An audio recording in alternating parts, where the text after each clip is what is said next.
We are online.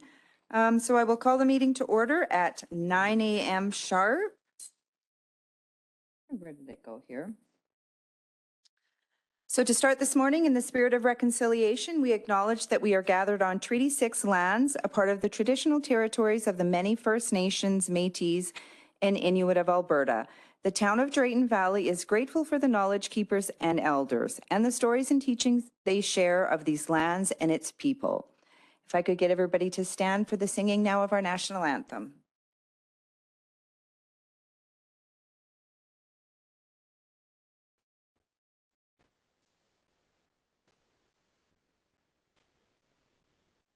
Oh, Canada, our home and native land, true patriot love, in all of Scotland, cattle possible.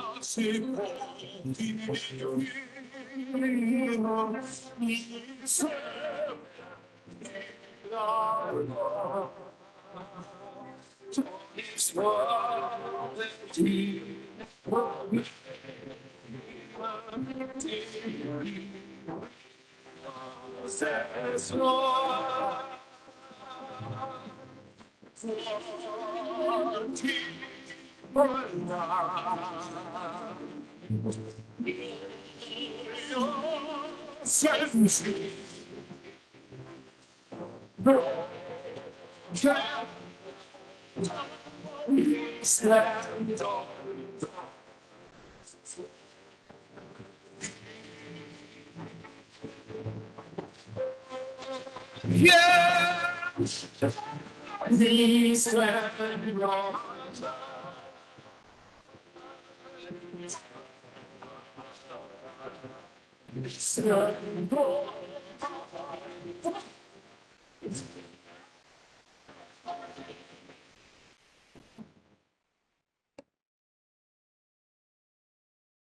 Well, thank you for that. I thought we were going with the version from Slash this morning. No.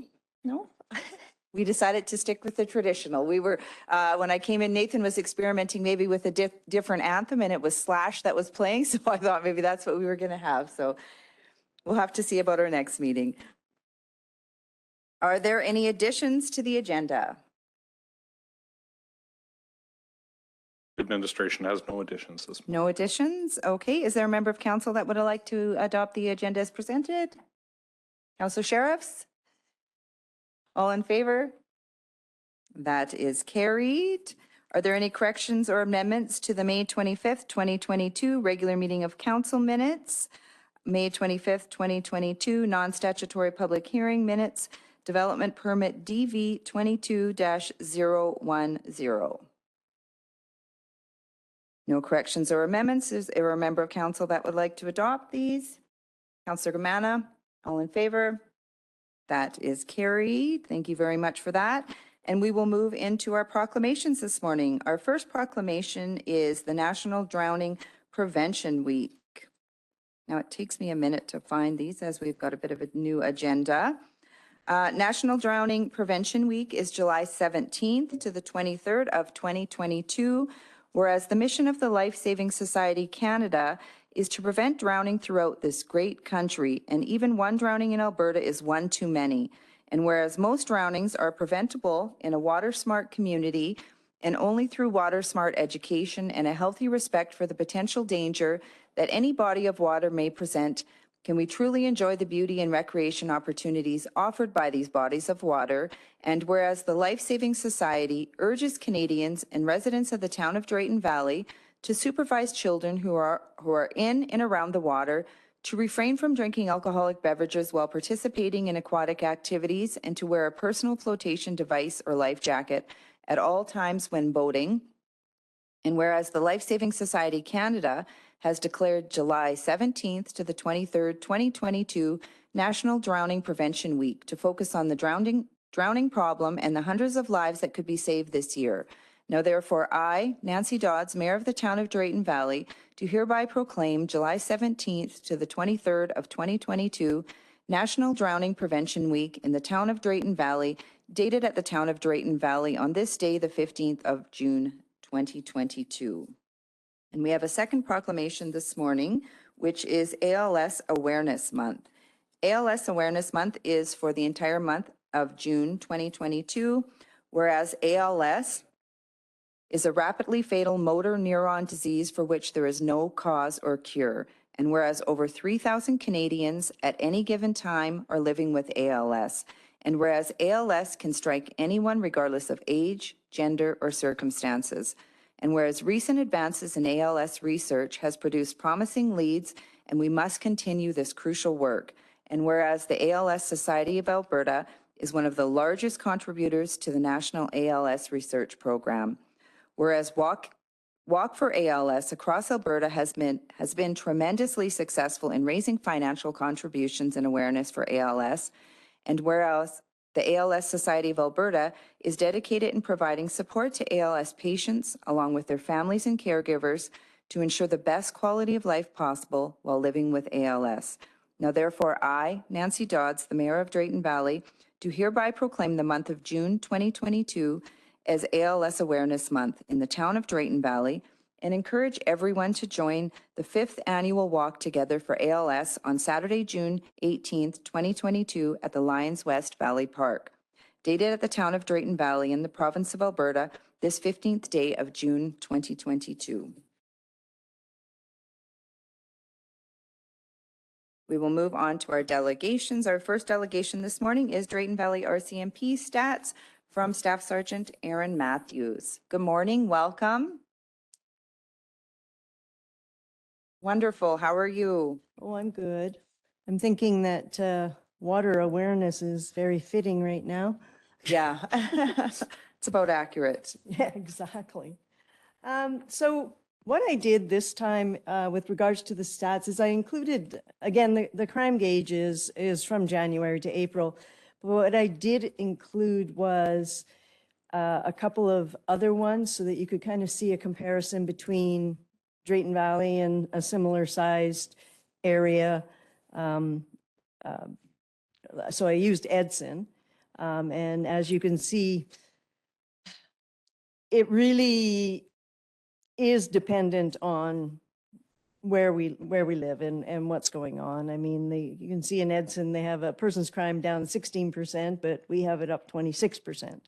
But then everything else is in the red for them. They're all up on everything, but we're down. So it's, you know, and a lot of it is dependent on what has happened over those months. It's you know, really hard to say with regards to, you're talking about a span, not just one particular month. I also included the WAD municipal crime gauge, which is the Western Alberta district, which is what we are part of. And it covers basically, we are the end of the Western Alberta district. And it goes up to Whitecourt, Mayor Thorpe, and then over up to Grand Prairie and High Level and such like that. So, and so when we look at Drayton Valley, we're actually looking pretty good compared to, you know, the municipal crime gauge between Edson and the rest of the WAD area. So I thought that that might be interesting for everyone to see with regards to that. So in May, we had 262 calls for service. We had some assaults, which I know that you guys see, and that can be somewhat disturbing. We did have one that occurred outside of the hotel, the intoxicated male. He'd been kicked out, came back, and then assaulted the one of the employees there. So he is been charged with that. Again, another one intoxicated. It was domestic related.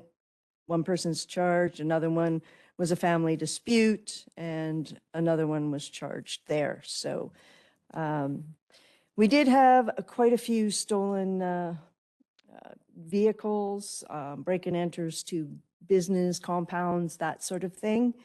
We had 8 altogether. One of them was a 1 month time delay. So there's not much we can do about something like that when we don't get it reported fairly quickly. We did have 2 break and enters reported to one of the apartments at the Urbanata. And we were able to arrest 3 individuals and charge them with that. So mental health, we had 8 calls for service in May. We transported 3. We did 5 of the RPAC referrals, and RPAC attended once that we are aware of. They do tend to come in and follow up with individuals that they've dealt with or any of our referrals, and they don't always stop in and say, hey, we're in town. So thefts of vehicles, well, let's see, we had 7. It seems that they like anything between 2005 and 2004, 2006, 2007 were all the vehicles that were stolen. We did manage to arrest 2 individuals in one of the vehicles. One of them was an individual who, and I just wanted to point this out, presently he's in remand, and so is the other one. But since January of 2021, they have pending charges, 17 charges for possession of property, so that's stolen vehicles, and 10 breach of conditions. So they've been put on release orders with conditions to follow, and apparently they don't follow those. That was the one individual. The other one, since January 2021, has had been charged 4 times with possession of property and has 30 breach of conditions, as well as 9 failing to attend court. So again, I guess we go back to it's a catch and release system with us. This time, finally, they were remanded, but that was also after they rammed 2 police cars. So, you know, and the dog got called out, of course. And that was the reason why our helicopter had been flying overhead. And I know there was some concerns from somebody who contacted, I think, one of the counselors here with regards to the fact that why is the helicopter flying overhead? Well, because we're trying to catch these people, right? But has nothing to do with, you know, anybody having to lock down or anything like that. So, but I know that that was a concern, but we did end up catching them, and thank goodness the courts decided that it would be a good thing to hold them in custody this time. So unfortunately, we're still seeing stolen vehicles. So they're not the only ones responsible. However, yesterday we did manage to get another one who has numerous warrants and everything else, and found quite a few drugs and some weapons, as well as 2 days ago, I think we arrested another individual individuals that had been caught shoplifting. We were able to locate them, and they were unfortunately released on bail, but there was we got a fairly good haul of different types of drugs and such, so. Perfect. That's it. That's it. Thank you very much. Are there any questions? Councillor Kamana? Thank you. Not a question. Actually, yesterday when you talked about the arrest, I came across something that really appreciate what you do, Aaron. I was coming out of my office on the back door to go to the Rotary meeting, and there's a RCMP officer pointing a gun at me, a service weapon at me, and just saying that, get out. There's 2 guys just parked the vehicle outside my office, and they're running. So I just said, I'm the owner of this business. I'm gonna, what should I do? And he said, get out, go stay there, right? And then I said, and he asked who else inside the office. And I said, there's 2 of my employees, there's nobody else. And he said, you stay here, I'm going to go and check. So he went in and checked, and minute and a half later, he comes out, and I said, what should I be doing? Should I be staying here or doing what? Because there's two guys running around, right? And he said, no, we caught them. It's all good. Yeah. So, and then I went in and checked the employees, and everything was good. And like I said, split second decisions. I'm glad that the officer had the training and mind to respond. Somebody was joking, if it was in US, I'd probably be dead by now, but it was all good, but like I said, really appreciate what you do, Erin. Well, So, thank you. And he was telling me about that interaction with you, and I was like, oh. But yeah, they had ditched the vehicle behind your place there and had taken off on foot and weren't sure whether or not they'd gone into any of the back doors or whatever, and you just happened to come out when. Oh, Yep, my goodness. yeah, yeah, well, but yeah, so. Sounds like a bit of an exciting a moment. More excitement than you probably needed. Exactly, right? Deputy Mayor McGee, did you have a question? I do. I think about Aaron, the stats, and I look at them, and then I can't really decide. You've heard this from me before, but I can't really decide what to do with them in my own mind. But I'm imagining somewhere in K Division, people look through that and they sort of observe, and then they make comments back to the Drayton Valley Detachment. You should be paying attention to this or not. And then when you brought up the WAD group, I think that's important as well. But my question is this conversation with council important to you? Does it add value once a month? I mentioned it to Mayor Dodds this morning, is that you're here, we go over the stats, but what I see is it's much more than that. It's a conversation and about other things, and I think that's what I've observed. So I just want to know that you feel that it's good value for your time.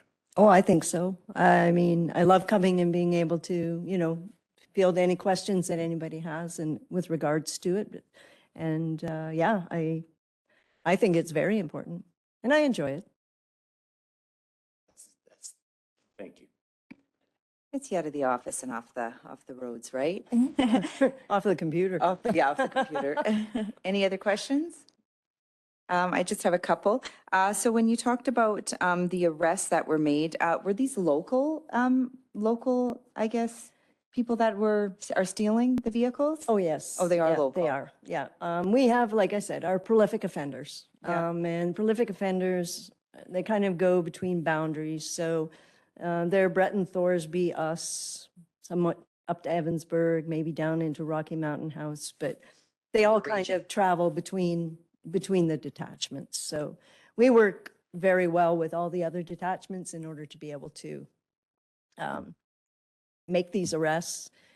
Everybody's usually out there and they are our individuals that are usually born and raised here. They're not the ones that are transient and just happen to be Yeah. in town for Yeah. a short period. So, Well, good. Well, hopefully they stay in jail because that is a lot of charges that are being, swept under the rug and thrown Yes. out. That's very frustrating. I know that you come here and you share that with us all the time. It's frustrating for us to hear that, right? So yes, yes. it's good that they're finally, remanded. Let's hope that it sticks and that it continues. Yes. Do you think that COVID's maybe played a little bit? I know that, everybody said that the courts were backed up and stuff. I'm sure that, didn't help as well. That played, a big role in maybe people not showing up and charges not sticking and things like that. Yeah, and a lot of times the charges that were laid during that COVID period, in a lot of cases, yes, they have just kind of withdrawn them, issued stays of proceedings, whichever, because the courts were not in person. They weren't dealing with that. And so in order to get rid of that backlog, they did withdraw an awful lot of those. Those particular charges that I just pointed out they're still pending. They haven't been convicted of those yet. yeah. So there's still outstanding charges that they have accrued over the last year and a half. So, which is a little disturbing that they've been able to continue with their behavior rather than being put into remand where they should be. There's individuals here that we're talking about that, I mean, the one is 32 years old, and I think the other one's 27. So, I mean, we're not talking they're 18, 19 and just, doing this for the thrill. We have them that are 40 years old. So they're not going to change their behavior Yeah. anytime soon. This is what they do. This is their job as far as they're concerned. And I think that it's time. I have been working hard with the MLA in order to try and get some reform to our whole bail structure and such. But I think it's time that the victims of these crimes have a say. It's gone too far in the other direction. I personally feel that the criminals are the ones that have all the rights and the victims have none. Yeah, Right. And that does seem very, very accurate. yes, and it's very, very frustrating because I think it's time that we need to step up to the plate and say, no, these people, they're prolific offenders. It's not just a one-time thing. They continually steal. They continually, and maybe it's only property, but it's somebody's property, right? It's something that they own. And for them to continue, like I say, the courts look at it and say, well, if it's a person's crime as opposed to a property crime, well, property crime's just property crime. Well, there's victims there, right? Anybody who's had their vehicle stolen or stolen from or their house broken into or whatever, they're victims. And they need to be treated with the respect that they deserve to be treated with, as opposed to the criminals being treated with that same respect. Yeah, it's crazy how it's came that way, right? And Yes. we hear it all the time of, residents just being frustrated. They're at Yep. their wits' end with, the repeat offenders and exactly. And I think the criminals know they can get away with Mm-hmm. it, right? They know that they'll be released, so they just keep on doing it. Yep. So, yeah, like I said, any way that we can be advocating and support and every opportunity that we get, we'll make sure that we continue to push for a change to the judicial system for sure, right? Because it is important and nothing's is. going to happen until it changes. It's, No, that's right. yeah, it's That's crucial. absolutely. And then just one last question. You talked about too, drugs. So I just wanted to know, what is kind of the drug of choice in the community right now? It's really still methamphetamine. We do have some fentanyl. There is a little bit of cocaine, but really it's still a lot of methamphetamine is what we're finding. Okay, perfect. Any other questions this morning? Well, thank you very much. We always enjoy seeing you. And just to let you know too, I was at an appointment about a week and a half ago at the spa, and she was, the lady that was giving me the treatment was ranting and raving about your detachment, saying that this is the best bunch of RCMP that she's seen in the community. She's grown up in the community for years, that she said that they're responding, they're out and about in the community, they're enforcing, but they're also kind. And she just said she's so impressed and absolutely amazed, and she's been hearing it and I've been hearing it. So That's great. great job, and please pass that on, that I will, we really definitely. appreciate what everyone's doing. I will. Thank you very much. Thank you. Have a wonderful day. Okay, we'll move on to 6.2, Eagle Point's Blue Rapids Council 2021 Annual Report. Welcome, Sandra. Good morning. So nice to see you. Thank you for coming. You can, if you want to stand or sit or whatever you want to do. I always say you stand or sit because it's always the screen is behind you, right? So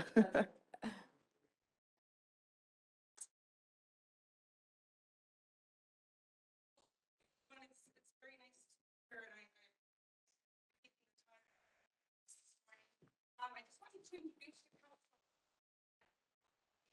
First of all, she is going to be doing our finance and accounting. Bev Brox, who has worked for the Parks Council, is retiring. Bev's daughter just had triplets 2 weeks ago. So right now, great job. Well, congratulations and welcome. Nice to meet you.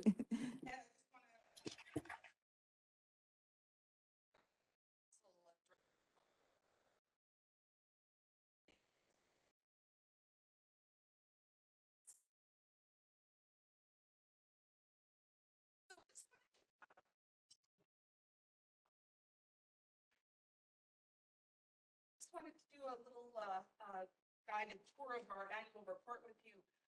We chose favorite things as our theme for the annual report this year.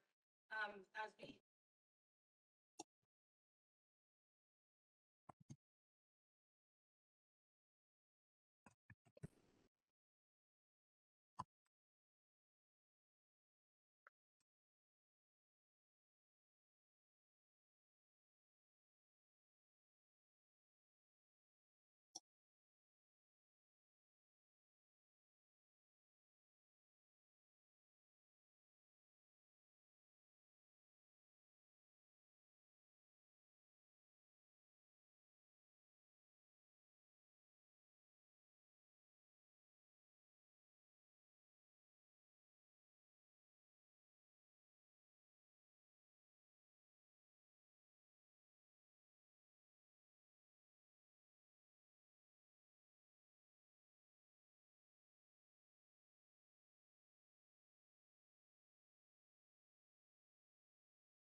over year, we were able to host 9 community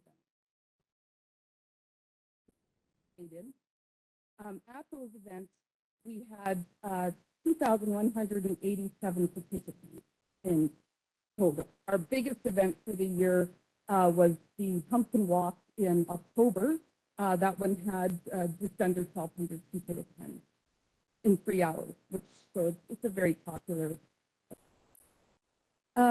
One of the other areas that I wanted to draw some attention to is our outstanding environmental and outdoor education program. And I say that with great pride.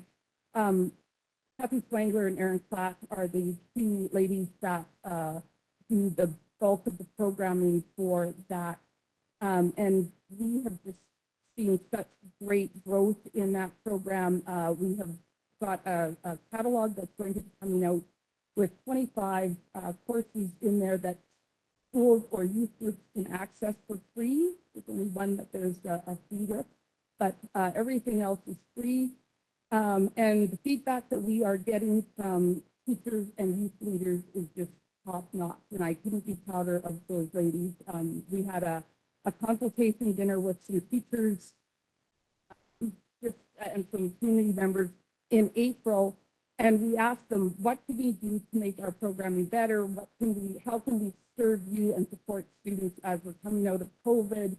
And they gave us lots of great advice relative to those questions, but they just couldn't help but say the programs are excellent. Like, right, baseline, they are excellent. If you nuance them a little bit to help support in different ways, that's great. But bottom line, what we're doing is really working, and the kids love it. So I'm very proud of what those ladies are doing for our education program. The other, I think, credit that has to go to the Parks Council board members is we had to do the kind of not always fun task of doing preparing a 5-year strategic plan. So we had a couple of sessions with the board, and we were able to develop a 5-year strat plan that will take us through 2021 to 2026. So that is available online if anybody wants to take a look at that. And it gives kind of the roadmap to what we have planned for the future for the park. One other thing that I would just raise as a highlight is we are currently working on 2 capital projects in the parks. The province of Alberta in late 2020, the fall of 2020, gave us some capital dollars toward an OHC trail upgrade on the east side, OHC trails in Blue Rapids. So that work is just about done, and we're going to be putting a kiosk that the town of Drayton Valley kindly gave us. We were the ones that were at the recycling center. We were able to lift those up, and we could reuse them so that we are going to use one of the kiosks on the east side of the river where the OHC trails are and have a map up and some use information and emergency information on that. So thank you very much for that. Appreciate that very much. The other area that is going to be developed, and is currently being developed, is a staging area for the Drayton Valley Horse Club. Many of you know the Horse Club has a trail system on the Pembina River west of town. This staging area and trails will be more in the Violet Grove, south of Violet Grove area, down Rage Road 81, and then a little bit back to east.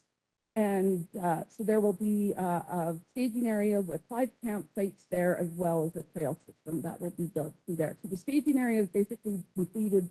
The trails have to be cut yet, but we look forward to that project being done in spring of 2022.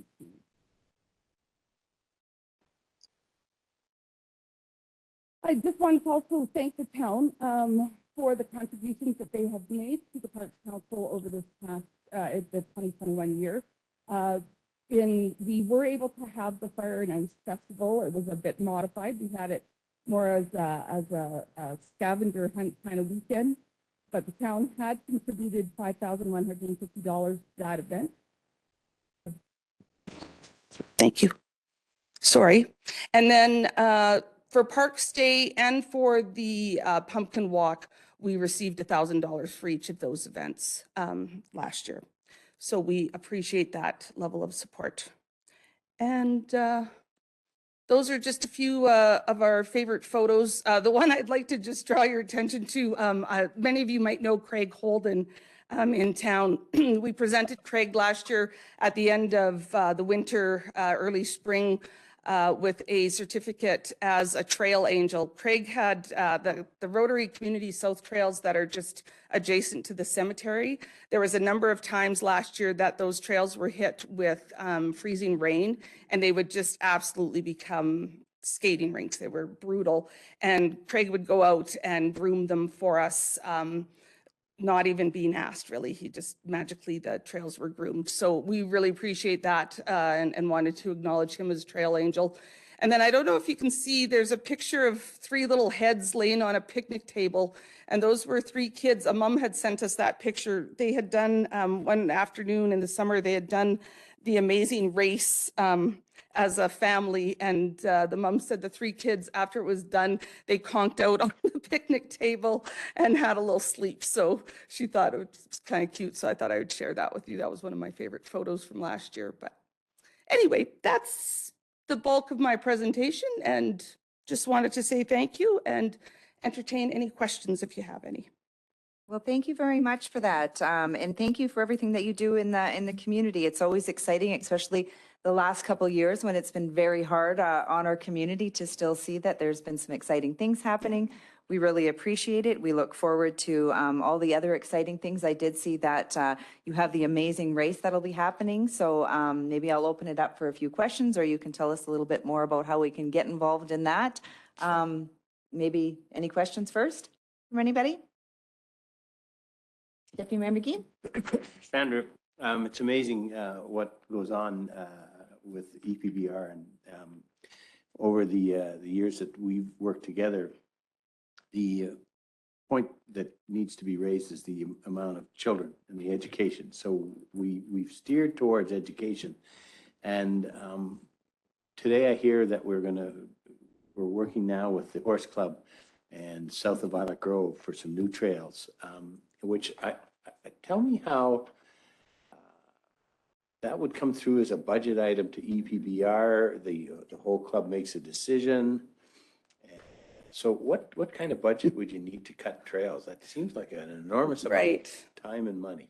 So the province of Alberta came to us in 2020, late 2020, and said, like, you have to understand some of these projects take a long, well, you understand how long the projects take. The Horse Club had submitted for a trail in that area in 2013 and had done the legwork with the province. And so in 2020, they came to us with $142,000 toward that trail development area.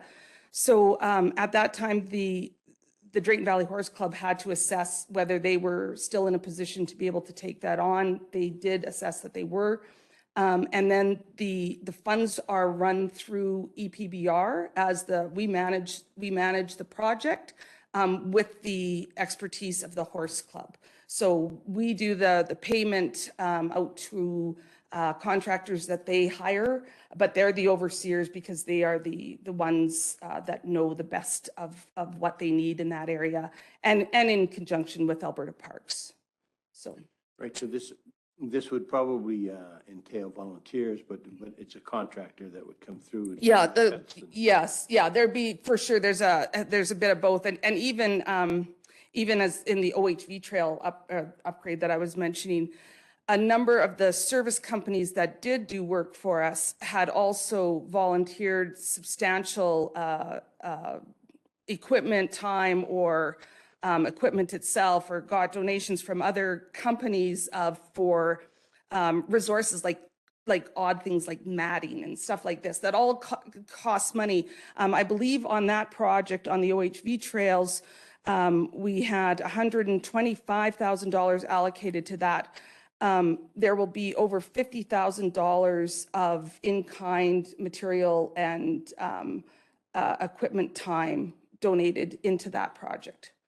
So it's really quite astounding how much the community is behind these types of projects and wants to see them happen, and at the most cost-effective level possible. So this way, I mean, it's awesome because now I do have, like, initially I did not have a budget to have a sign at the staging area. Well, now I do, right? Because we've had this in-kind work that's helped me stretch the budget. right. And lastly,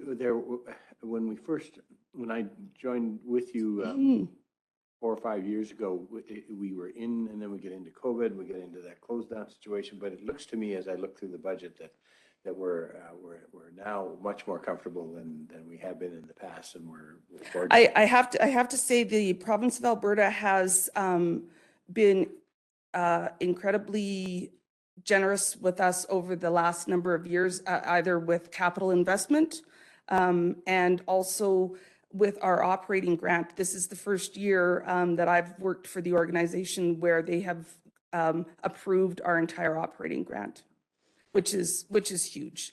And I mean, it speaks to me of how when we can all work together and all contribute a bit, how much work can get done for very reasonable cost, right? That's full intention. Thank you. Well done. Thank you. Yes, thank you very much. Any other questions? Councillor Gamana? Thank you. No, once again, I'm just echoing the comments of previous, great work that you're doing in our community. Thank you very much for that. I'm just hearing some chatter about bike track around there. Is that something that been in the works? Just curious, and also just would like to know how's the new building and everything on that as well. At the Outdoor Ed Center? Yeah. Yeah. So 2 questions there. So bike track, are you mountain bike? Sure. So at the Pembina Nordic Ski Club, which is becoming more of a year-round club, they're considering changing their name.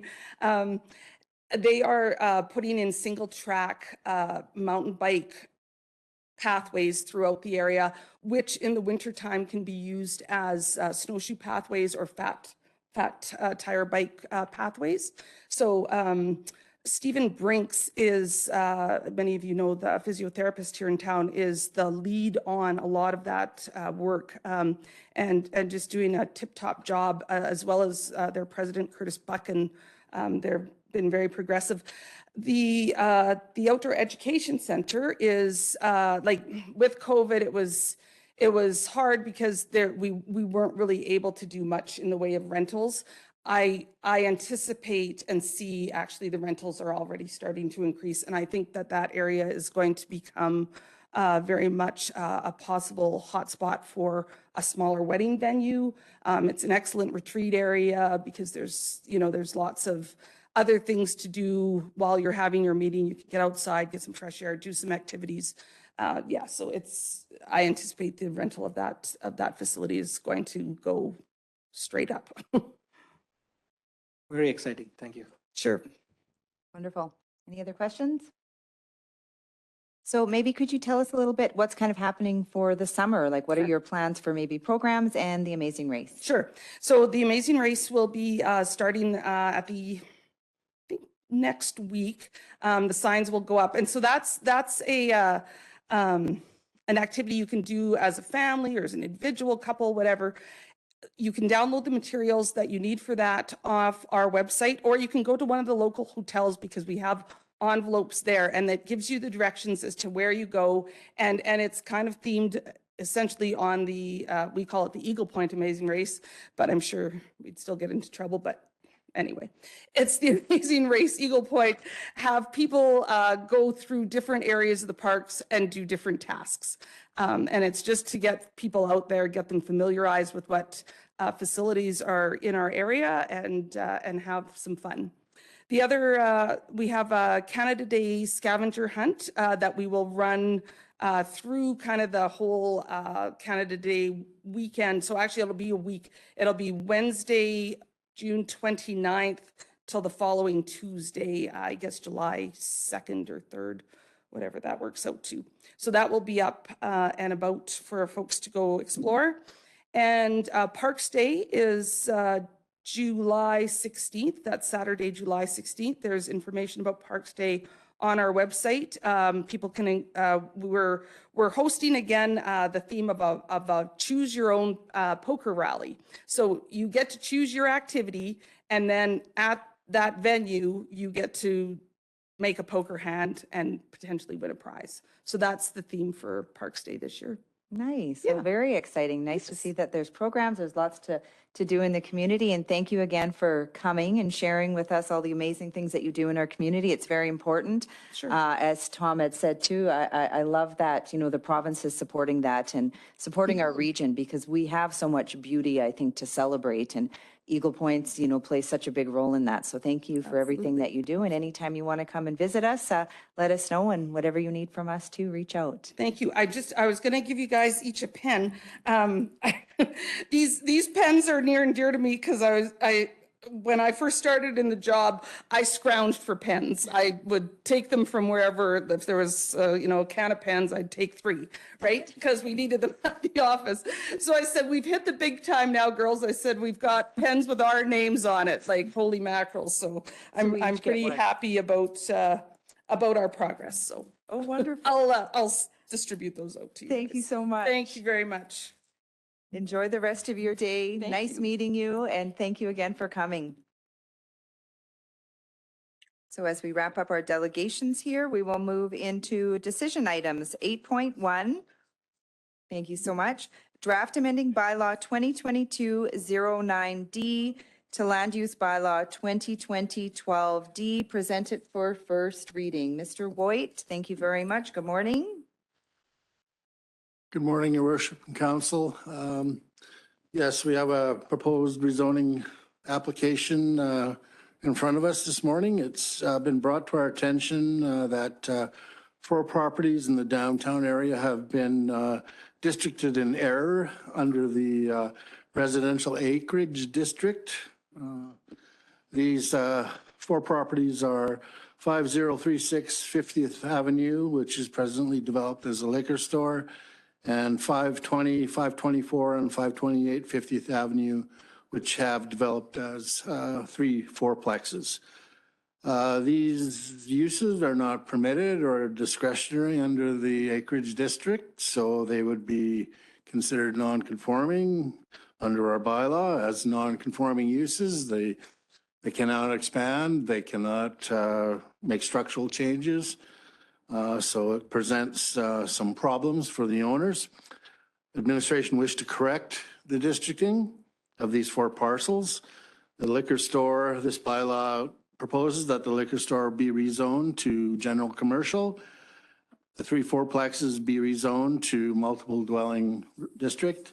And as doing that, each use will become a permitted use under these districts respectively.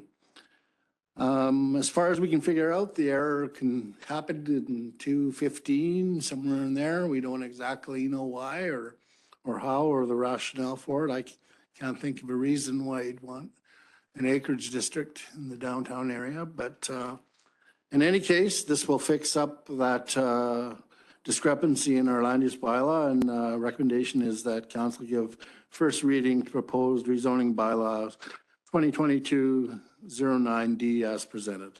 Thank you. Thank you very much for that. Are there any questions for administration? Councillor Gumana? Thank you. Ken, just not regarding this, but with this one, and then we had a previous agenda item a few months ago regarding again a zoning error Yes. there. So I was wondering, are we reviewing, how often do we review them, and how do we make sure that going forward that we are not looking at one item, but looking at as a big picture Sure. and changing these ahead of time, right? So Sure. Through to Councillor Gumana, the strategy or the normal strategy would be for a municipality to review and complete its municipal development plan. And then following that process, a review of the land use bylaw would take place to make sure that the documents are coordinated. Generally, the timing of those documents can be 5 to 10 years, depending on the changes in the community, that sort of thing. take that long. So we're presently, just to answer your question, I guess we're presently in the midst of a municipal development plan review that will be hopefully completed early next spring. And then we can look at the broader picture of the land use bylaw sometime in the fall of next year, perhaps. Okay, thank you. Wonderful, thank you. Councillor Clark? Yeah, and following that same vein, Ken, somebody in our office has a new listing, and it's zoned industrial or light industrial, I believe, or commercial, somewhere in there. And it's actually a residential property, and but their tax assessment shows that it's residential. So there seems to be some discrepancies there, and then I guess, yeah, how do we ensure things are zoned properly, right? And how do the tax assessments match the, reality, right? Yes, through to Councillor Clark. We'll do our best to search and find these things and correct them where we can. Hopefully, in the next bylaw review, we can eliminate them all, so. So we just did a land use bylaw review, just wrapped it up. So when did you say that the next one would be? 2020 was the approval date, so it could be reviewed 2025 2025, okay. or sooner. It depends on the need for the community, really. Yeah. And so at the time then, obviously these were just missed, right? Yes, I believe so. Okay, any other questions, Deputy Mayor McGee? So, of course, I leap to the fact that we looked down the street and we looked up the street and everything else is good except for those 3, and so we've done that. My second piece to that is that given Councillor Clark's thought on, I've got a residential property that can't be sold because it's zoned. Is there a way that we can look at those and not walk through this process? Like, for instance, that house should be able to sell tomorrow, but our zoning is a problem. Through to Councillor McGee, I believe the legal interpretation on a districting is the map. So what the map shows generally is the districting, but I guess there is a case that could be made for going back in the records, and if no redistricting application was ever made and it was done in error, perhaps it could be overturned. I don't know the legal interpretations or the precedents, but the ones I've run into is definitely the map kind of governs the what the districting is, so. Well, I think we should look at that. I just think that we're gonna, and I'll make a motion that we give the first reading to proposed rezoning bylaw 2022-09D as presented, but then we're into second, we're into third, we got some time spent and we got to maybe even have to advertise it. It just seems so cumbersome on a mistake that we've made in the community. We should somehow try to figure out a better way that this. Thanks. Motion on the floor. Thank you very much for that. Unfortunately, when we're rezoning or amending lands, that this is the process that we have to do. And it is unfortunate, right? That because we do see these errors come up. So perhaps we do look at a way that we can maybe do these all at once or figure out, be looking at that mapping. I would take some time, I imagine, to go through it all again without a full review, right? So a little bit difficult. So there is a motion on the table. Are there any comments, question, or debate on the motion? Nothing? Then I will ask that the motion is that council give first reading to proposed rezoning bylaw 2022-09D as presented. All in favor? And that is carried. Thank you very much. And we will look forward to that coming for a second and third and public hearing. Moving along our agenda, 8.2, appointment of deputy mayor. This is Mr. Osmond. This is you. Thank you very much. Council, before you today is an item to appoint Councillor Bill Ballas for the term of July 1st, 2022 to February 28th, 2023 to the position of deputy mayor. It is our practice that we bring these 8-month terms back to council for the individual appointment.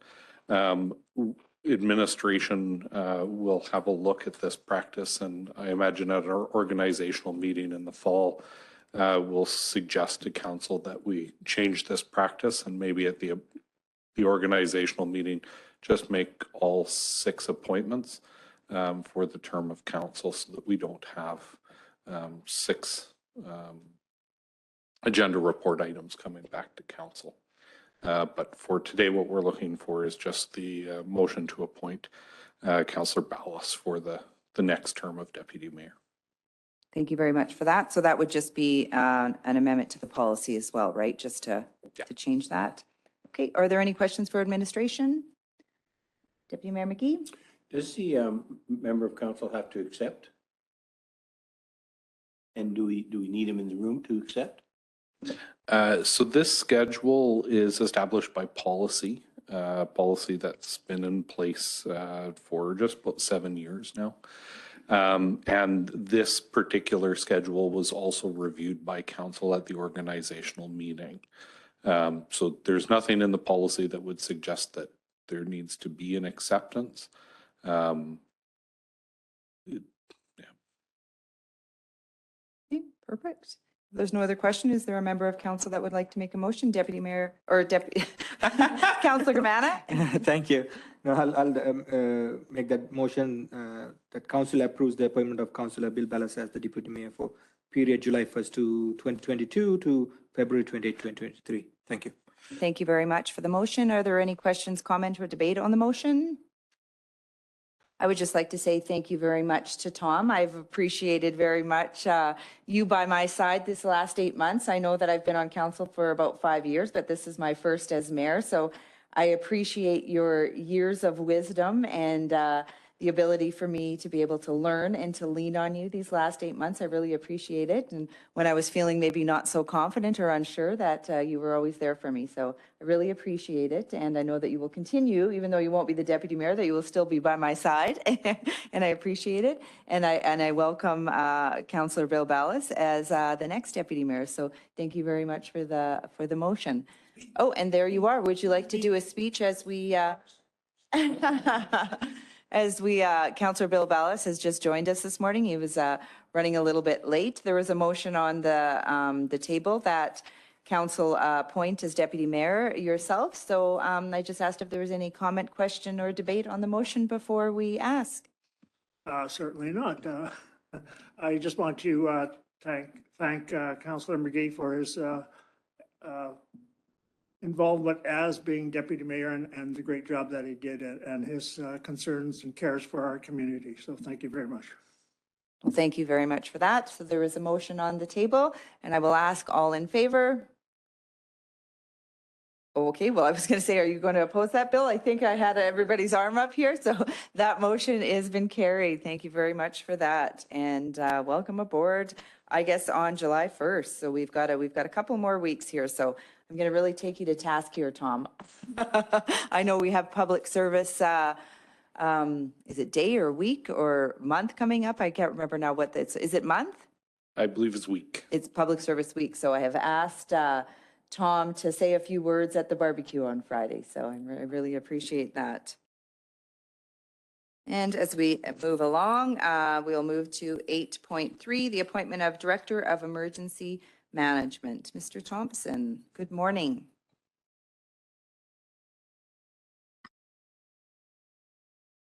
Good morning, Your Worship, Council. So I'm here this morning to ask Council to appoint a Director of Emergency Management. This is to meet the requirements of the Alberta Emergency Management Act. So it is something that the town is required to do. Without the appointment of a Director of Emergency Management, we could find ourselves in legal and financial consequences if the municipality is involved in a large-scale event or disaster. There's no significant implications to this. As Council is aware, in August of 2021, through the fire service, we hired a half-time position for emergency management. So we do have that individual in place. The Brazeau County also signed an agreement with us to share that cost. So it is a cost-shared position with us and Brazeau County.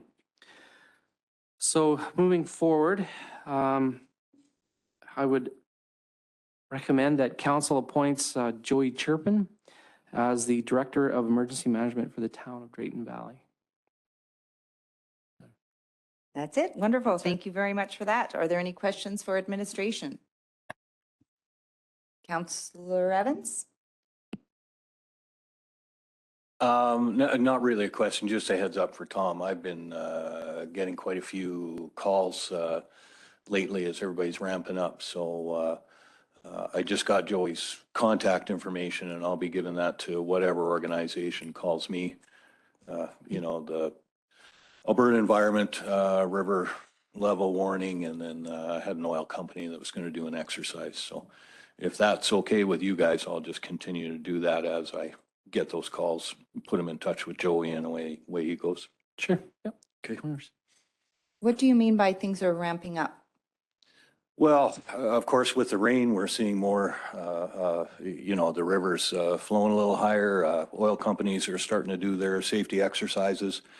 And that's what one of them was an invite to observe and partake in that. So sometimes the Director of Emergency Management will do that, go out to a site where an oil company is doing an exercise on a spill or what have you, and just make those connections and see what they're up to and where we might fit in should something like that happen. Oh, good to know. Thank you for that. Any other questions for administration? No? Okay. Is there a member of council that would like to make a motion? Councillor Evans, thank you. I'll make the motion that council appoints Joey Chirpin as the Director of Emergency Management for the town of Drayton Valley. Thank you very much for that. Are there any questions, comment, or debate on the motion? No, the motion on the table is that council appoint Joey Chirpin as the Director of Emergency Management for the town of Drayton Valley. I will ask all in favor. That is carried. Thank you very much. Thank you. Easy, easy. Moving on to our next decision item is 8.4, Early Childhood Development Center Late Pickup Policy Amendment. Oh, there you are. You were behind the pillar. Ms. Taylor, good morning. Thank you for coming. Good morning, Your Worship and Council.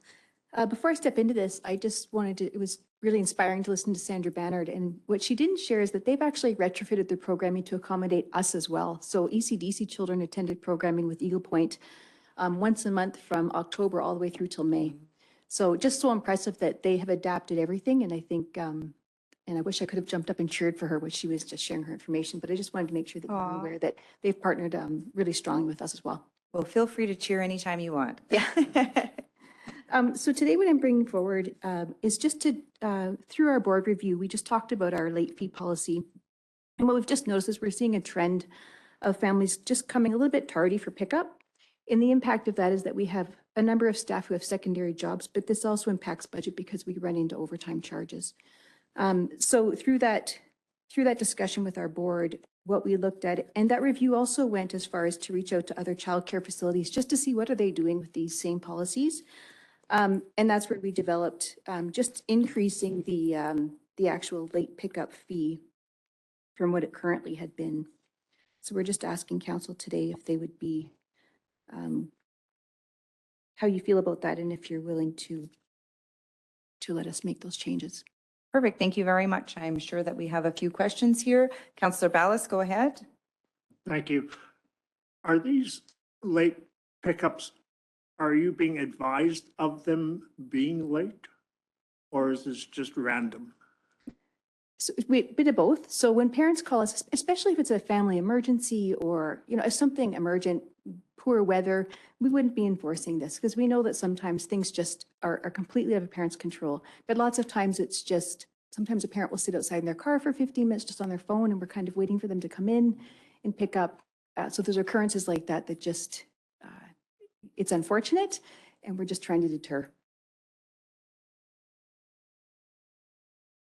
Any other questions, Councillor Sheriff? So how would you apply the late pickup fees? Would they have to pay on the pickup or would it be added to their monthly bill? Right, we would invoice it the following morning and it would come, so their next invoicing round, they would just pay it then. Councillor Kamana? Thank you.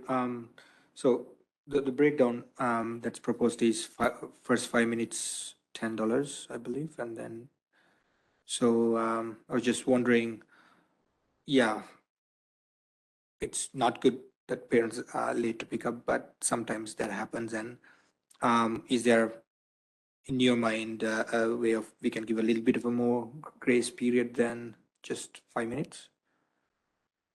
Our hours, Sorry. and I can appreciate that. Our hours of operation are that the building closes at 5. Right. So when we look at insurance and all of that, it does, our operation does stop at 5 o'clock. So we've tried to really stick with that. And again, our staff are finished their shift at 5 o'clock. Right. I think the 5 minutes at $10 is fair. Okay. We aren't seeing many people, we were seeing about a 15 to 30 minute for a while. I think that's coming back again, it's scaling back. Summer people are picking up early because they want to get out and do things. So it is a seasonal thing as well. With encouragement, we are seeing parents kind of change their habits. Thank you.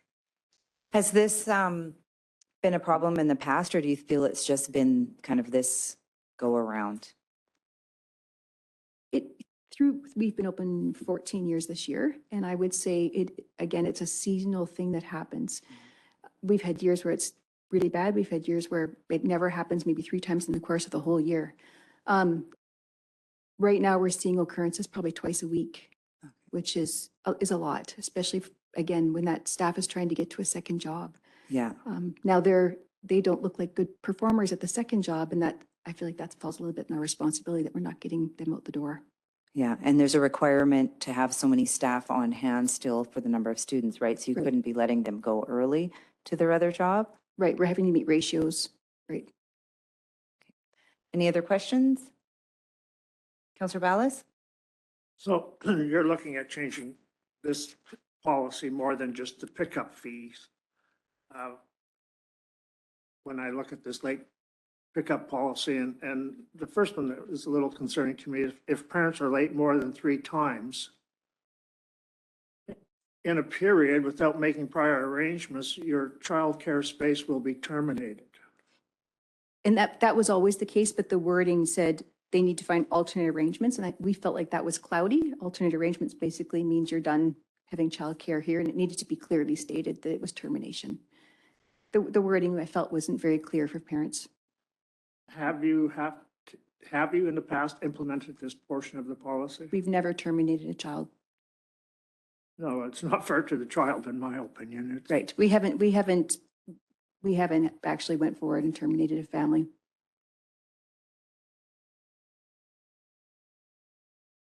like, Deputy Mayor McGee? When I looked at this, Bernice, I thought about the powers of your board and wondered, why would this come to council to make a decision? And you can almost hear the questions and you're thinking to yourself, gee, is that something that the council would want to make a decision on? Or would you give it to the power to the board that you sit at on a regular and daily basis? That is where I think the decision should be made. And I've heard the other argument of why it's here, but I just want to hear from you. What do you think about that? I'm going to defer that to Rob. All right. And I fear it may have been my answer you've already heard before. Essentially, the ECDC is a program of the municipality. We have the board in place to help us make good decisions, make sure we have the right people at the table, because our collective expertise isn't in this area. But ultimately, as a department of the organization, determining the policies of the ECDC resides with the organization. And so, like all of our other policies, those decisions get made at council. And I do appreciate the answer. It just seems a little bit difficult, I think, because, you know, we're a community that cares, but recognizing people have 2 jobs, it just has to be done. And if you say, well, I'll give you 15 minutes instead of 5, that's just going to extend it to 25. We know all of that, right? So I think it's a difficult decision for you to be making and coming before us. I sense that in your remarks. So I do appreciate that what you do and that you do care. And I would make a motion that we approve the recommended changes presented by administration to the late pickup policy. Thank you for that. Are there any comments, questions, or debate? Counselor Ballas? thank you. I'm just, pardon me, I'm just wondering if we should put in regards to some of this policy, at the discretion of the program manager. Otherwise, this policy is pretty cut and firm, you know, really don't allow you to have that discretion. But I think it should be part of the policy. Yeah. Counselor Gumana? No, thank you. No, I agree with that comment of Councilor Ballas. I think, like you mentioned, yeah, if it is cut and dry, if that happens, then you would have to apply that. But if not, if we give you the option of determining that, then that will be more, I think, more efficient in my mind. Deputy Mayor McGee? So, all right, council, been asked to make a decision, and then you sort of hop it back on to the discretion of so it's not our problem. It's now her problem. And I think that that's unfair. I think she will make those decisions. She, the administrator, will make those decisions based on what the knowledge that she has and the information that comes in. But if you put it in the policy, you can't waive the policy in front of somebody and say, it's not me, it's council. And the policy comes back and say, yes, it is you. So I think that's unfair. My comments. Mr. Osman? Thank you very much. I think my comments kind of echo Councillor McGee's statement. The policies are designed for us to be able to pre-make a series of decisions so that when administration is faced with a situation that occurs, we have a set process that we follow. And that enables us to make sure that we are consistent in our decision making.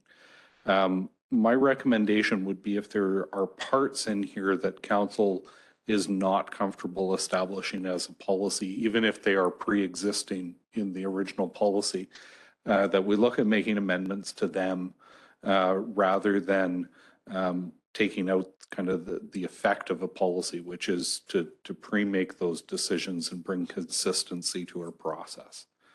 That'd be my recommendation. If council is not comfortable with a particular portion, that we address it that way.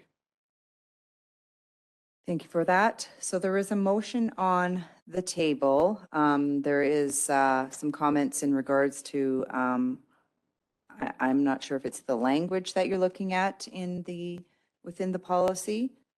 Councillor Ballas?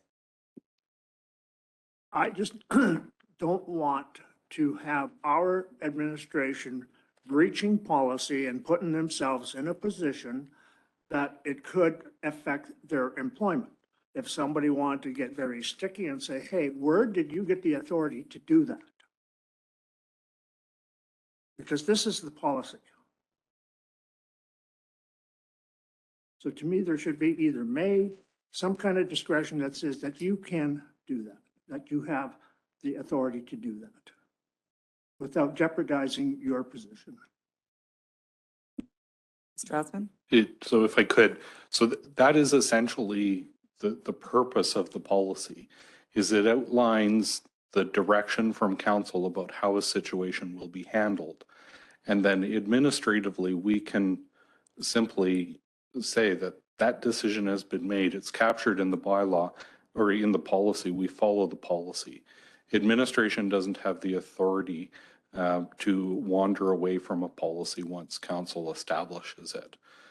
So I'm not sure I follow. If administration is following what's laid out in the policy, they're making the decision as directed by council. Oh, your microphone, please. Where in the policy does it say that the program manager has the discretion to cancel or not charge?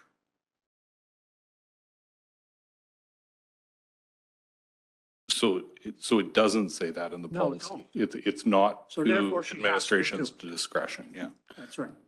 So So- Sorry, if I could. So the only place where we would have the ability to decide not to charge would be if they provided notification in the event that they call us up and let us know what the problem is.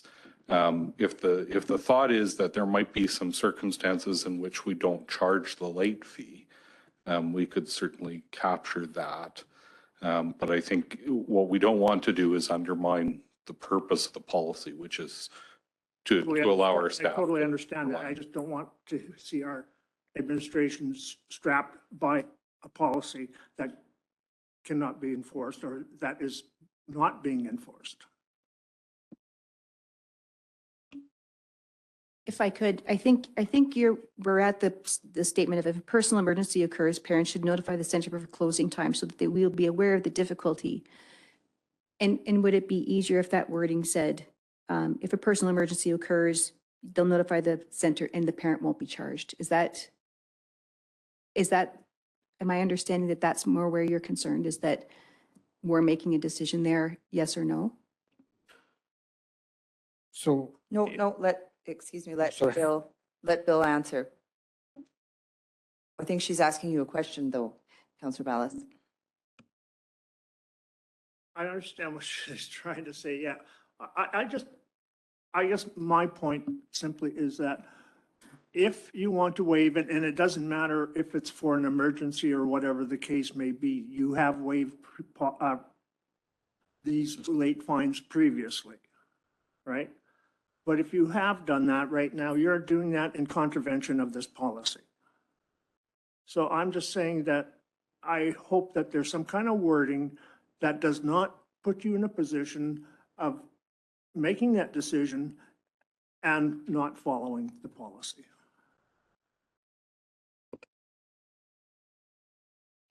Yeah, I'll go to Counselor Gamana first. Counselor Gamana? Thank you.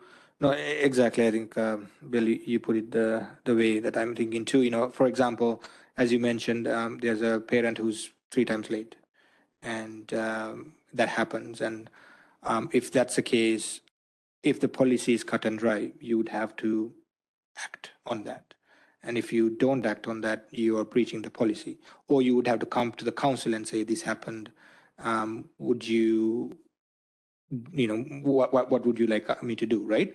But rather than going through that process, I think if we give you the authority to weigh the situation and take a decision, you know, beyond the policy, then I think that's more prudent in my mind. Deputy Mayor McGee? I'll use an example of the RCMP stopping a person for speeding. You've broken the law. You got no discretion. And it doesn't say in there that they have no discretion. They just might not write a ticket. You won't know about it. I won't know about it. The guy riding the car going, yeah, thanks a lot. I'm out of here. But I'm sure there's no discrepancy on whether or not that person should have been charged. And that happens all the time. When you start monkeying with these things, it all of a sudden it's completely loses any teeth it might have. That's where they have the discretion of either charging or not charging. She does not have, Mr. because it's not in the policy. Mr. Osmond? Yeah. So from my perspective, the policy currently provides some flexibility. So it says if it occurs, if parents are late more than 3 times in a 6-month period without making prior arrangements. So in this case, the ECDC manager would have the ability, if there had been prior arrangements, to avoid that. In the case that there were no prior arrangements, I think for the proper operation of the ECDC, the decision has to be made to ask them to find childcare with another provider. And so I understand that it's a difficult decision, but my concern would be that if there is too much latitude, it would be very difficult for any manager in the organization to make these types of difficult decisions if it always rests back on the individual's decision rather than a policy statement from council. Ms. Taylor, did you have something to add? And as well, we aren't seeing people doing it more than 3 times in the 6 month because we have these conversations with them. So when they come in late that first time and they see the invoice that they're being billed, it's kind of right? The second time, I'll usually have a chat with them. And generally in 6 months, we don't see that parent recurring because they recognize, right? And it's not, people aren't purposely being truant. It's just, it happens, right? So we aren't seeing the same family recurringly doing this all the time. Yeah. Because we would have those discussions long before. It's just a reminder that, everybody's time is valuable. Let's remember that, right? Counselor Ballas? Yeah, if you're happy with that and it's worked in the past, then I'm happy with that. Okay, there is a motion on the table that council approve the proposed amendments presented by administration to the late pickup policy with the following recommendations. And I will ask on the motion, all in favor? And that is carried. Thank you very much.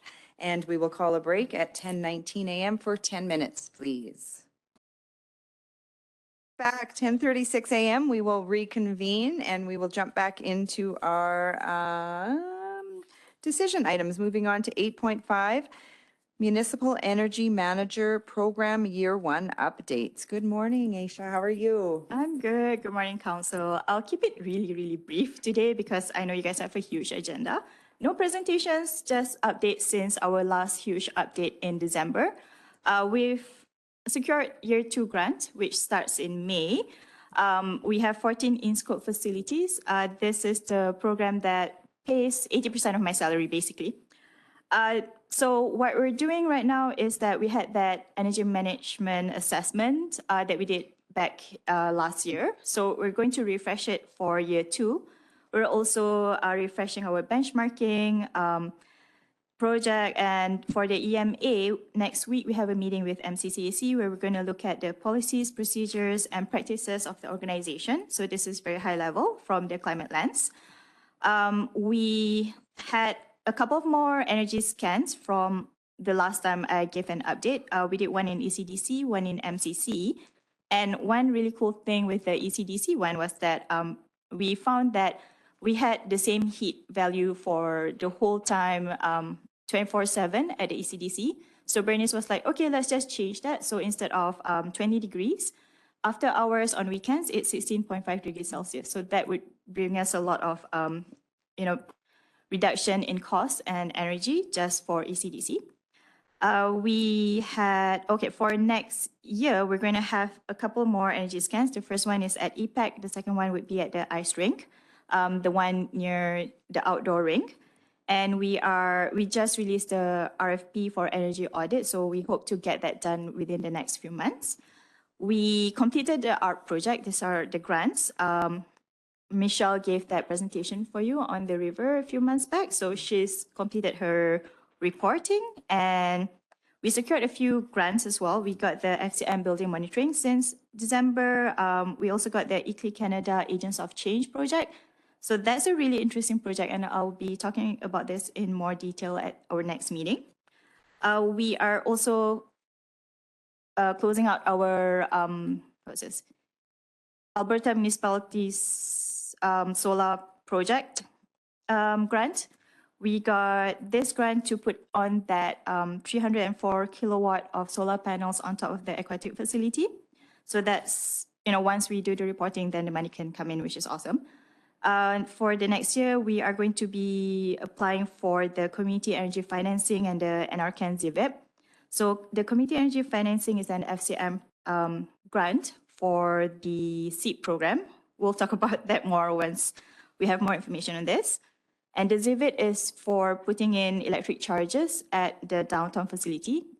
This will be coming for council decision at the next meeting as well.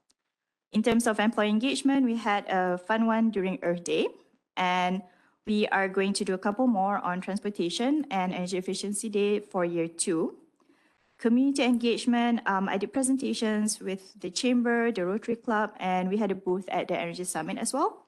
Councillor Amela was at both Chamber and Rotary presentations.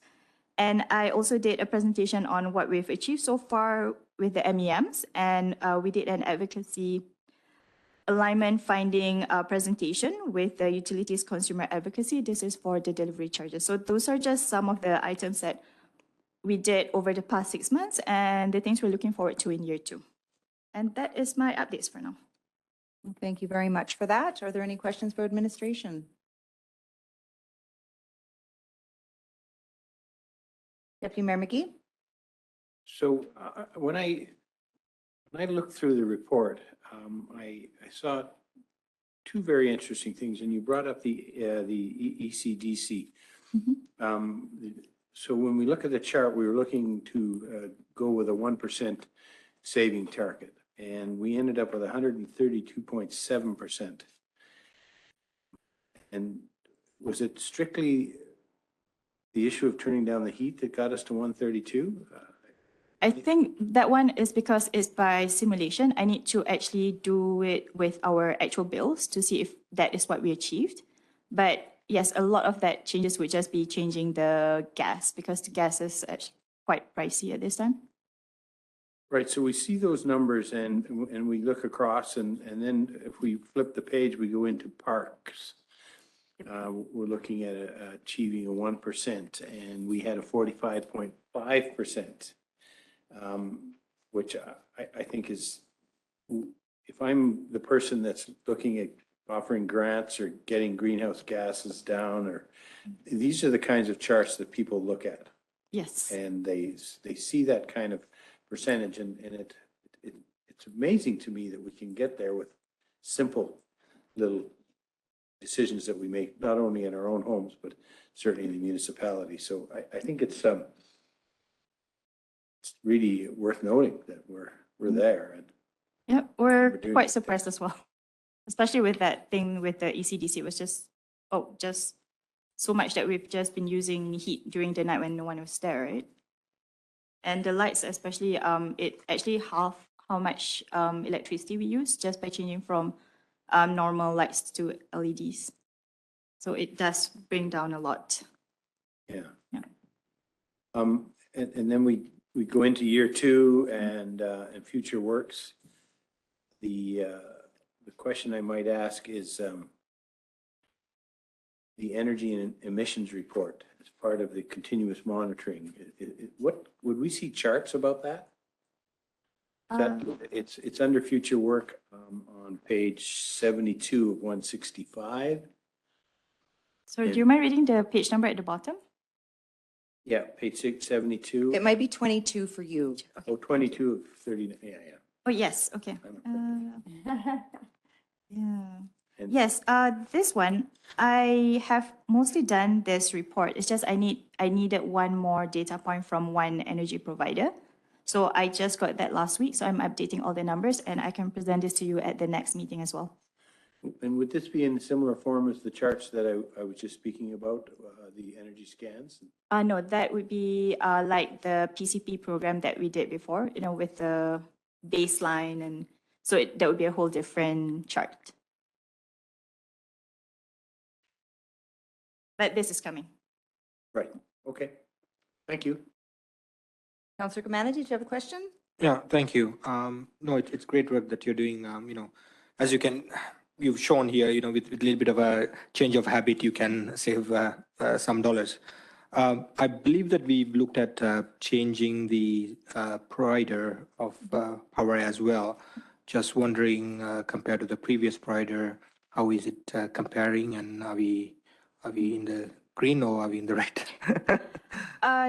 When we change providers, it doesn't really make us more green, but it does save us some money because, like in terms of just administrative costs, the previous provider was, I think, 1/3 more than what we're paying for now. So it's just, it has different components, but even that component is already a huge chunk that we could save by switching providers. And we're still getting our electricity, so that's fine. Yeah. It's great to hear that. Yeah. Thank you. Councillor Sheriff? So on page 61 here, the highlights from the report, when they're compared to similar building types with the same climate zone and all that, the town's municipal facilities are performing about average in terms of energy usage, but spend about 29% more in budget dollars.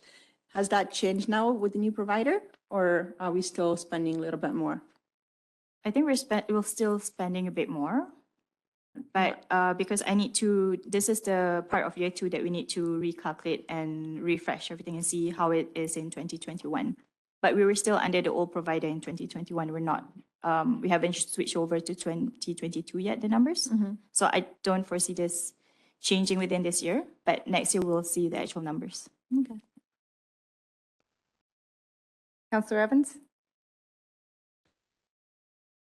Just in section 2.10 on page 59 at the bottom, you refer to the water migration issue at the water treatment plant. Is that the Page intake? 10 for you, I think. Or 9, page 9. Oh, sorry, 9, 2.10. 9 of Okay. 39, very last paragraph. This was the one that Michelle presented before, where we thought we were moving away from the water treatment plant, but actually it was just getting more shallow and narrowing down. Right, Yep. right. So that's our intake pipe issue and the Yes. movement of where the the river, movement of the et cetera. Okay, Yes. But this just is- wanted to clarify. Thank you. So when are we eligible for our next award? Once I present to council, then we submit all the applications to the FCM. Then hopefully within this year, we should be able to get to the next milestone.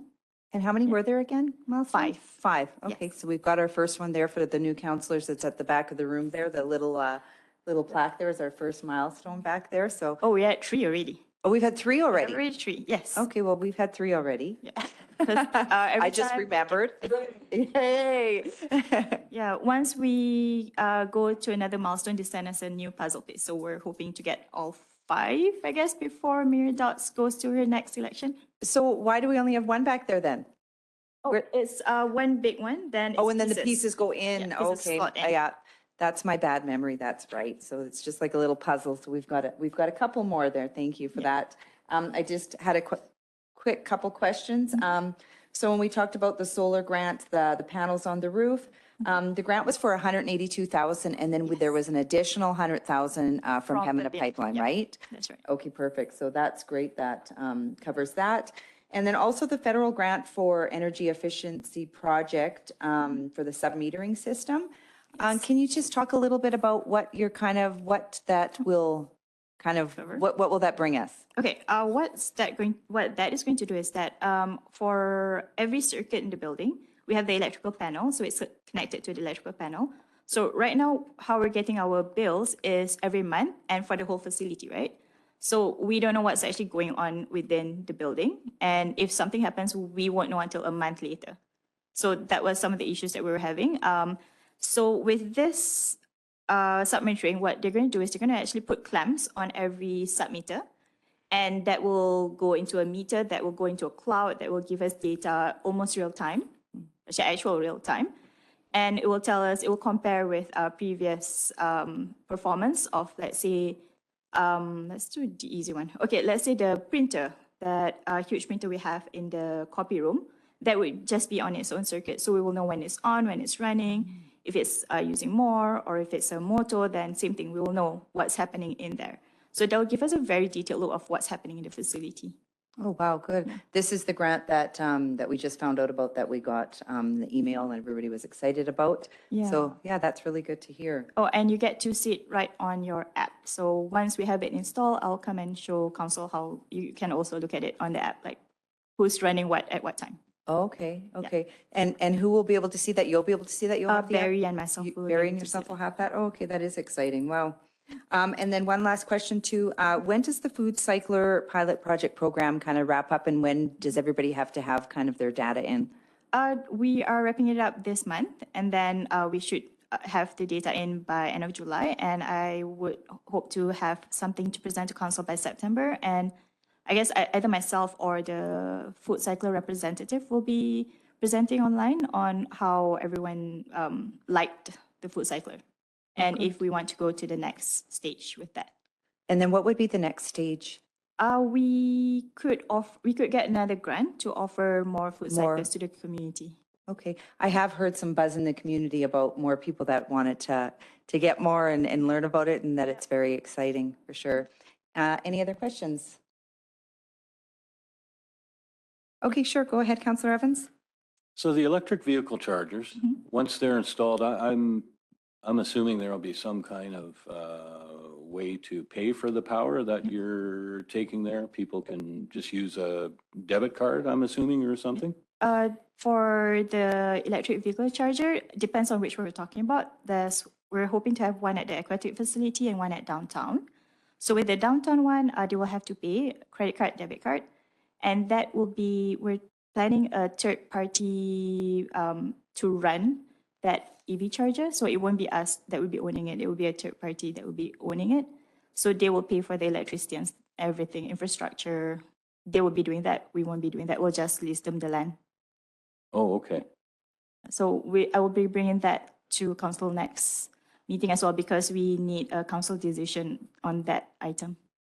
And the other one, we'd be supplying everything and we'd be charging them at a rate to Yes. recover Whatever whatever we- power they've used. Yeah. Okay, thank you. Wonderful. Is there a member of council that would like to make a motion? Deputy Mayor McGee?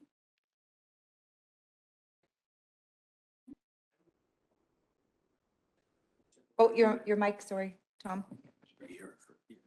That was what I was actually looking for, was the button. Council accepts the Municipal Energy Manager's Program Year 1 Update Report as information. Thank you, Aisha. Thank you very much for that. Is there any question, comment, or debate on the motion? Okay, all in favor? That is carried. Thank you very much. You're out of here, right? Thank you very much. Very exciting. Okay, moving on to 8.6, Capital Project 485, cancellation, and Capital Project 428, rescope. Good morning, Mr. Olenek. Good morning, Mayor and Council. So in 2021, at administration's request, Council approved $800,000 for the acquisition of some land adjacent to the Riverside Cemetery, with a vision to allow the town to expand the cemetery when it reaches capacity, along with having a location to develop a raw water reservoir in the upcoming years to ensure we have a sustainable supply of water due to shifting river movements, and also to secure road access down to our raw water intake station. In the same year, Council also approved $400,000 for the acquisition of additional land adjacent to the landfill in order to release the town's environmental setback as per Alberta Environment and Parks regulations to secure more airspace so the municipality could extend the life of the landfill without having to close it down. With the assistance of a contracted land agent and use of unbiased land appraisals, the town was unable to come to an agreeable amount for both parcels with the respective parties.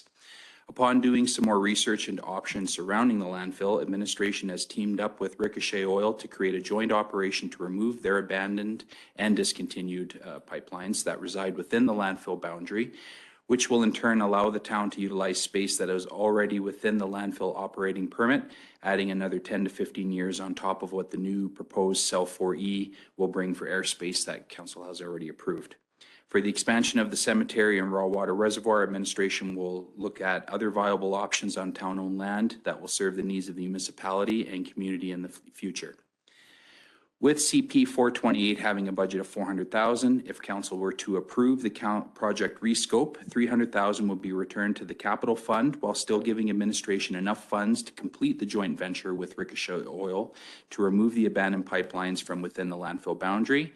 And for CP 485, having a budget of $800,000, if council were to again approve the cancellation of this project, approximately $775,000 would be returned to the capital fund. So it's for council for decision. Any questions? Perfect. Thank you very much for that. Or are there any questions for administration? Councillor Evans? As far as I've got no questions as far as what you've laid out for the reasons, et cetera. Just the capital fund that this money will go back into.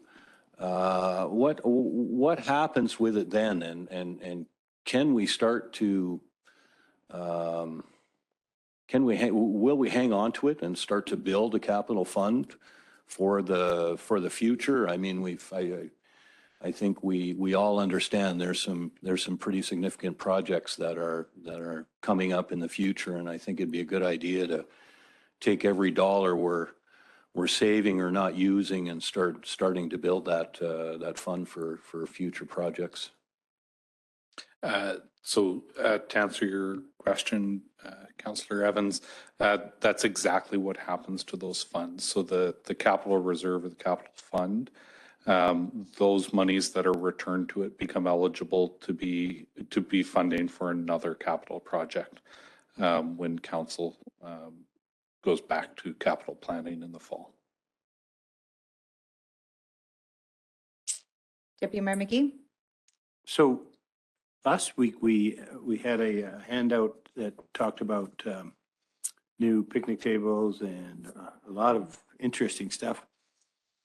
And some of it was deferred and some will be a little longer than the others, but can I make the assumption that we're gonna push ahead with some of the low-hanging fruit, and to Councillor Evans' point, that money would be used for that?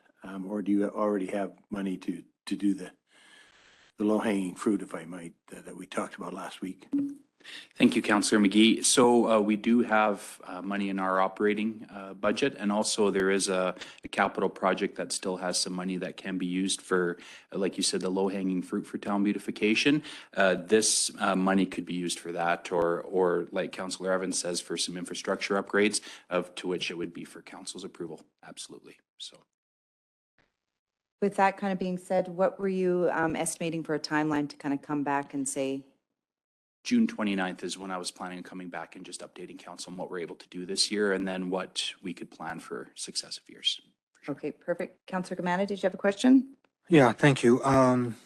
Regarding the raw water reservoir, I guess for the landfill, we have a plan in place, but for that, not yet. So do you have something, it mentioned that you're going to look into? So we don't need to mention what it is or anything like that, just for my understanding, we are looking at another option and a viable option? Yeah, we are looking at another viable option that I think would work quite well and would even possibly eliminate even the need for acquiring new land. We could kind of utilize what we have available to us. Okay, excellent. The other thing was that 800,000 and we are only putting back 775. I'm assuming we've spent some money for surveys. Correct. So that's where like the contracted land agent doing some appraisal, stuff like that, just making sure that we're having, a nice third party representation to ensure things can go as smoothly as possible. So there was a little bit of expenses incurred there on both sides, actually. Okay, thank you. Any other questions? Is there a councillor that would like to make a motion? Councillor Evans? I'll make the motion that council approve the cancellation of capital project 485 and also the rescope of capital project 428 as presented. Thank you very much for that. Is there any comment, question, or debate on the motion? Councillor Ballas? What do you mean by rescope? Thank you, Councillor Ballas. So essentially the 400,000 was to be used to acquire land. So I'm coming to council today to rescope it. So the money is not going to be used to acquire land, but instead it's going to be used as a joint venture for Ricochet Oil. This is just to bring to council to make sure that you guys are on board and approve of essentially what this money is being used for, because obviously the scope has changed than when you guys first approved it. But we're not committing the 400,000 to that. No. I got a quote back from Tom Copeland, which is 54,148. So I've built that into the request for decision. So upon approving this, I still have enough money for the rescope to move forward with the decommissioning and removing of the pipelines, and then the rest can go back to the capital fund. So is there a motion that's needed for the 54,000? No, because in the financial implications, having a budget of 400,000, if council were to approve the project rescope, 300,000 would be returned to the capital fund. So essentially within that 100,000, that will include the 54,000 plus a little contingency with Ricochet Oil and the money we've already used for land agent and appraisals. So that just kind of captures. So there's still $46,000 and that would be used for? That was used for appraisals and the land agent for the prior negotiations. Okay, there is a motion on the table. Were there any other comments, question, or debate on the motion? No, you were looking like you wanted to ask a question. No? Councillor Gamana? No, just a comment. Just wanted to reiterate what Deputy Mayor Maggie mentioned about the projects that we are looking at, right? So we have a little bit of a leeway on this with these changes. So I think we need to look into it more closely and see what we can do in this year as well. Thank you. I would agree as well. So there's a motion on the table that council approve the cancellation of capital project 485 and also the rescope of capital project 428 as presented. All in favor? That is carried. Thank you very much. Moving on to 8.7, rec facility fees for post-secondary students. Ms. Pollard, good morning. Welcome. Thank you. I feel weird not asking for money for a change. This is just kind of the short and sweet of it is I designed a program that would appeal to our students that are coming back to our community. They're usually done in university about April, middle of April to the end of April. So this is like a 4-month program and we give them 1 month free, just kind of help them out with their fees. And then I was told you guys were interested or had an interest in carrying this program all year round. My only questions with that would be what are the kind of like, what are we defining as secondary school? Is this something that we want to do for just our own college that we have here? Because some of the questions that we had and experienced was some people would come in and they're taking an administration course online or they're doing hairdressing or whatnot. So what are we defining as secondary schooling and where is the secondary schooling? I had designed this program because these kids live in our community, their parents live in our community, and that was kind of what I had thought, the thought process was behind this.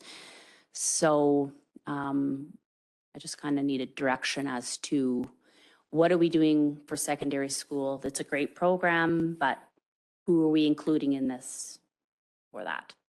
Perfect, thank you. Are there any questions for Ms. Bullard?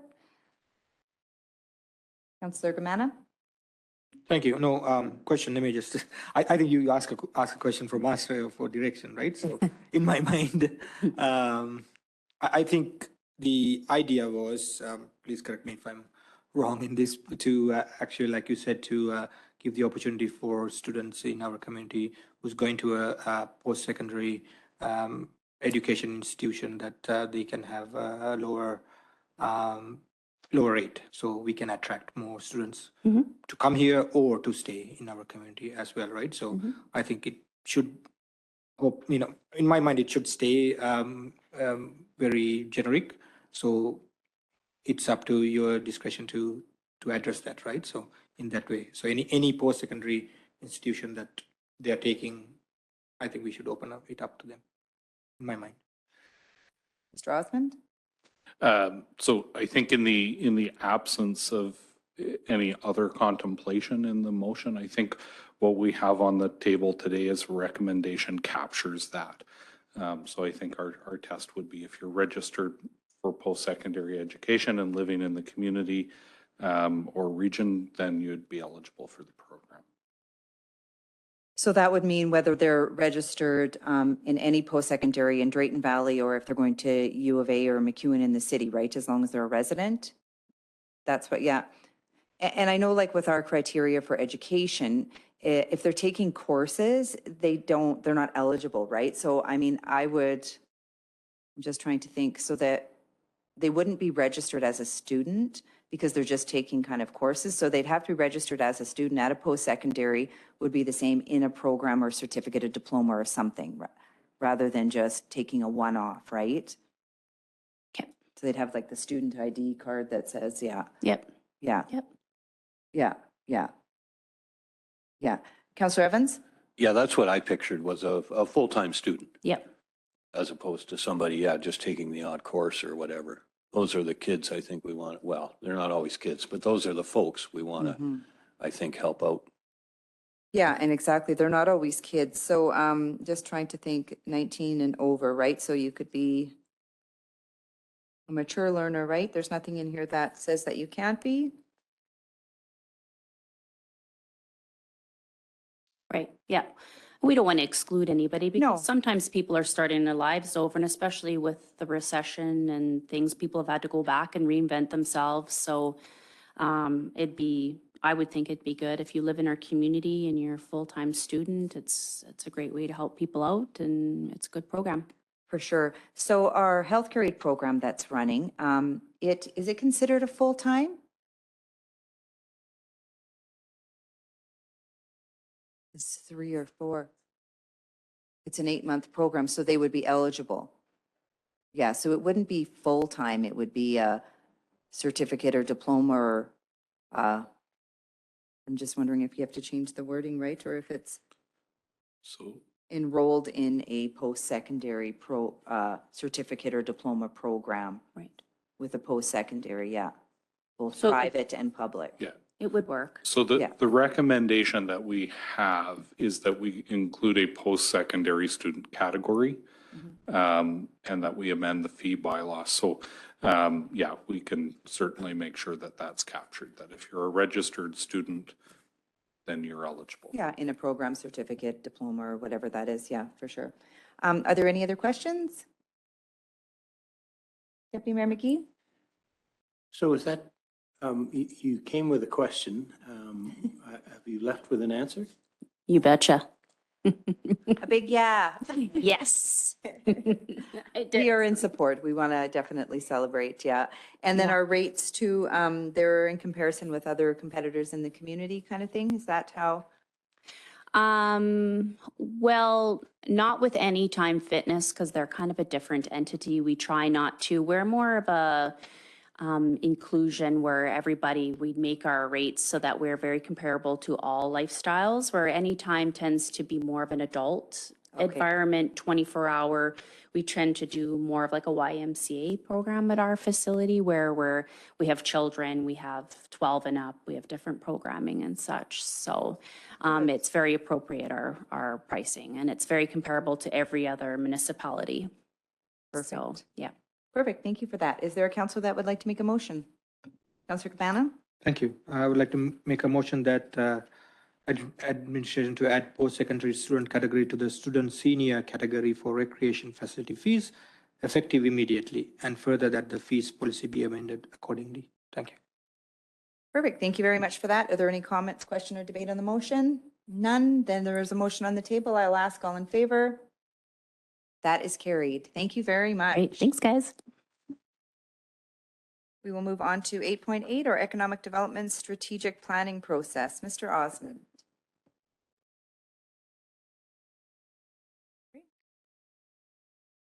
Oh, do we want to go to 9.8 or closed? I guess, yeah, that's right. So I was just going to say, we do have it scheduled for Yeah, 11 that's right. o'clock. Thanks, Tom. So I think before we move any further into our last two decision items, they're going to be a bit lengthy, I am imagining. We will jump to our department reports to 9.8, to our CAO administration section, and that will be enclosed. Is there a member of council that would like to move us in closed? Councillor Clark. I will need a motion to move us into closed. Do we have a FOIP for that? Oh, so section 24.1A. Under the Freedom of Information and Privacy Act, Councillor Clark has moved us into a closed session under the Freedom of Information and Privacy Act for section 24.1A. Oh my goodness, tongue twister, at 11:09 a.m. All in favor? And that is carried.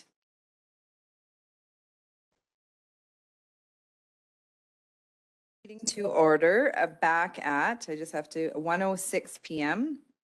And we will jump back into our decision items. Sabina, we came out of closed again at 12:15 p.m. Amila moved us out of closed.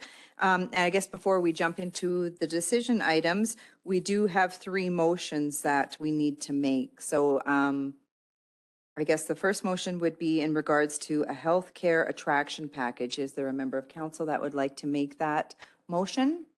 Councillor Sheriffs? Is there anywhere I can read it from? Or just make a motion Just to direct administration to go forward with the packages for the physicians and nurses recruitment? Is that good? Yep, perfect. Okay, and there's a motion that Councillor Sheriffs put on the table. I will ask all in favor. That is carried. Thank you very much. We're looking for another motion to send a letter to the Minister of Advanced Education in regards to setting up a meeting. Is there a member of council that would like to make that motion? Councillor Clark? I propose that we make a motion that we our administration send a letter to who is it again? The Minister of Advanced Minister of Education, Advanced Education with respect to a meeting request. a meeting request. Perfect. No, that motion, that we've already done that one. So this is a motion being made to send a request and a letter again to meet with the Minister of Advanced Education for discussions around our consortium model and community education needs funding. Requests? Thing like that, supporting that. Sabina, did you get that?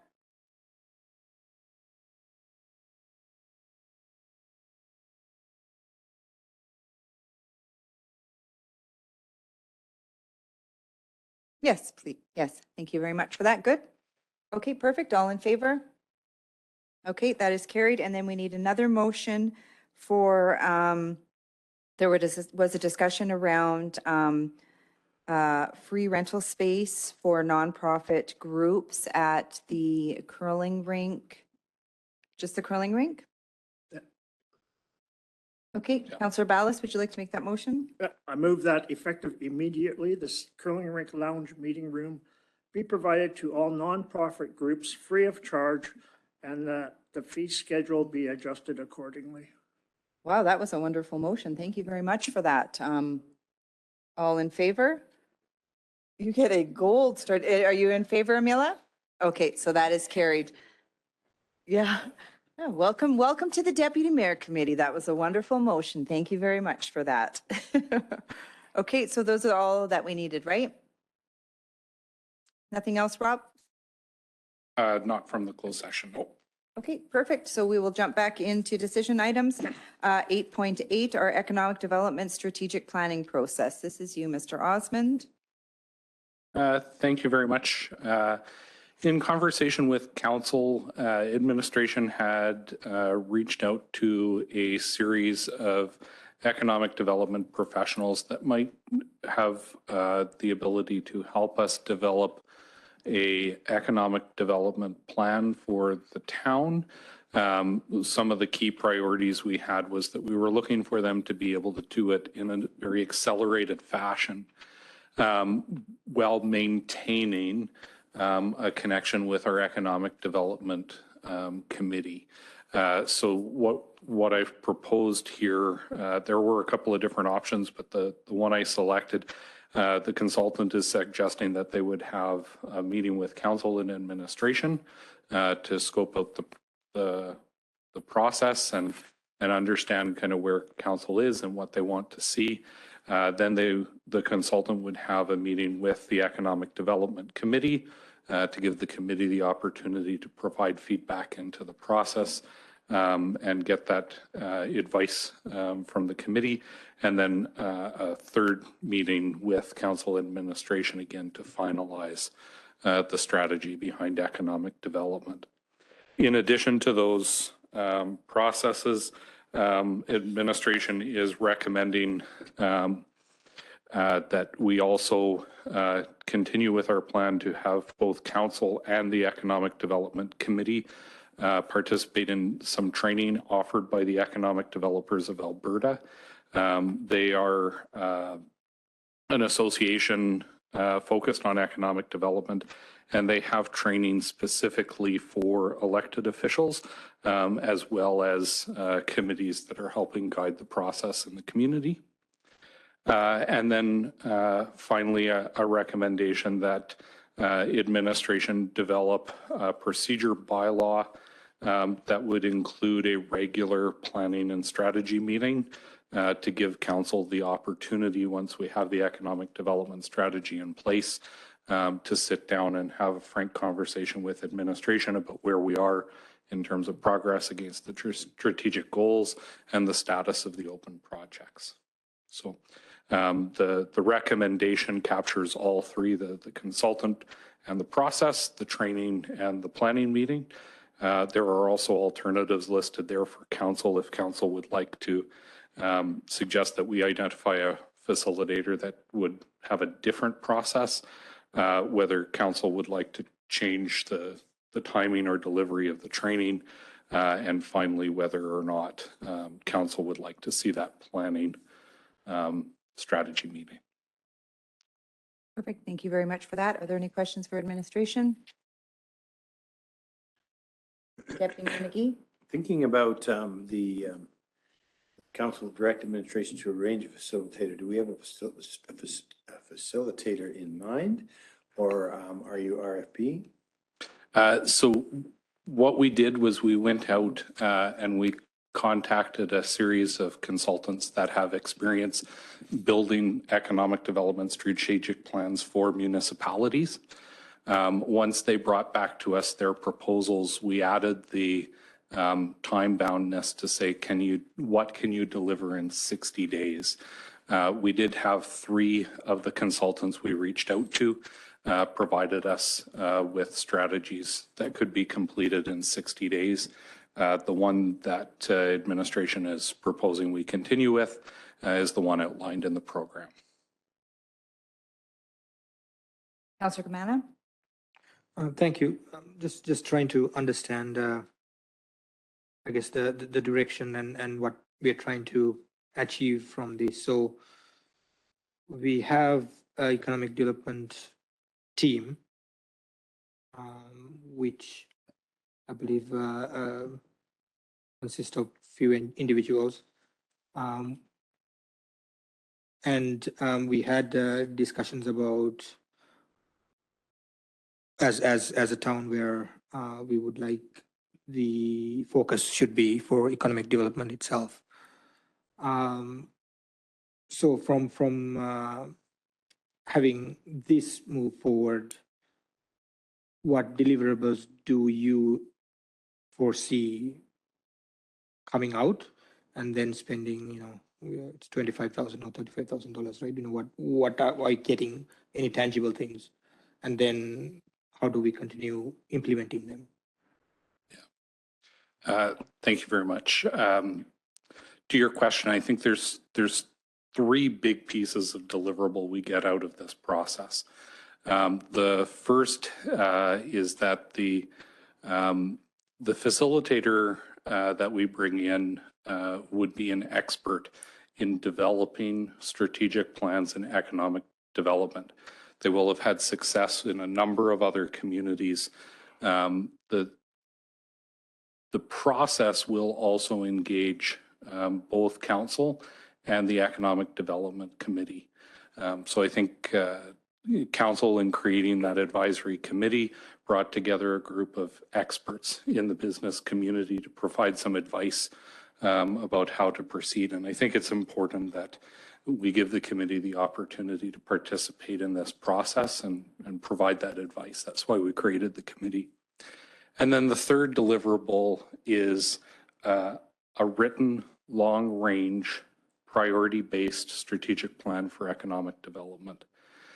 So although the town has been engaged in economic development for quite some time, that level of formal foundational documentation about how we're going to proceed, we don't have right now. So we certainly have an economic development officer who is working on things, but they are individual projects. We believe that the impact of them will be positive to economic development, but they aren't part of a cohesive strategy. There are not a series of linked projects that get us to a specific set of goals. We also don't have a specific set of goals. We have general thoughts about what economic development will bring to the community, but without those specific strategic priorities and the actionable tasks that get us to success, we're just doing individualized projects. So those are the main deliverables from bringing in a professional with this level of expertise. So it's not to say that council working with administration couldn't build a plan. We could. We just don't have that level of expertise to be able to say, we have gone through 15 times and developed a successful economic development strategy for a municipality. And I think at this point, the best thing for the community would be for us to get that base strategic planning documentation right the first time. So I think that, in my opinion, that's why you need that level of expertise. Any other questions? Councillor Ballas? Thank you. I kind of agree, well, I do agree that I think a third party coming in here with a different set of eyes may be advantageous. But once that plan is developed, then as Councilor Gamana mentioned, how do we go forward in that path and who are the people responsible to do it? You got an economic development officer and naturally they got to be involved. You're hiring a community services manager. Hopefully, I would think they would be involved because would that not be, their background be economic development? Growth Services Manager, and yes. So the Growth Services Manager would oversee 3 different functions, but certainly the one that I think there would be the largest amount of participation with would be economic development. To further address the question, I think that's the core of the team.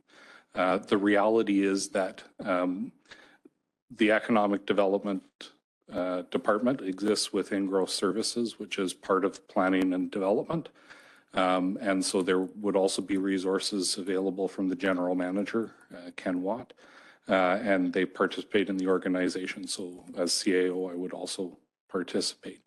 The plan would outline what it is that we're going to do to achieve those goals, and that sets the workload. So it stops being individualized projects that we have a general sense point us in the right direction and becomes a very strategic activity of purposefulness. And so we would certainly start with that core team, and in evaluating the strategic plan, if we need additional resources, council would have the opportunity at that point to determine whether there needed to be additional resources to move the plan forward faster. And then so with this as well, would only be a, this economic development strategic session would be with council only, not the committee, right? So there'd be 3 main parts to the process outlined by the consultant. It would start with council specifically, but there is one of the steps is meeting with the committee to gather their input. One of the things we don't want to lose is a clear understanding that council values the advice coming from that committee and that there's purpose in them being there. So I think it's important that they're involved in the process. So 2/3 of the stages are with council and 1 stage is with the committee. Perfect. Yeah, that sounds good. I just wanted to assure that, I know there were some counselors that had brought this up and they wanted to make sure that their 4-year vision was captured, right? And where are we going with economic development? What is our plan? What is our vision? What are our ideas? So just want to make sure that that opportunity is part of this. Are there any other questions? Deputy Mayor McGee? I may not have a question in the end, but I was pretty skeptical when I thought about the group of people that we've already got working away at it, that we're going to bring somebody else in to help us get further. But you sold me on the timing. You sold me on the issue of specific goals, because I think we have been doing things for the last 5 or 6 years, doing things. And I like the way you put it, because we've been trying to manage, but without actually a specific, here it is, here's where we're going to go, and you can track it to Councillor Gamana's point of view, deliverables, and we get to see it actually, unfold before us.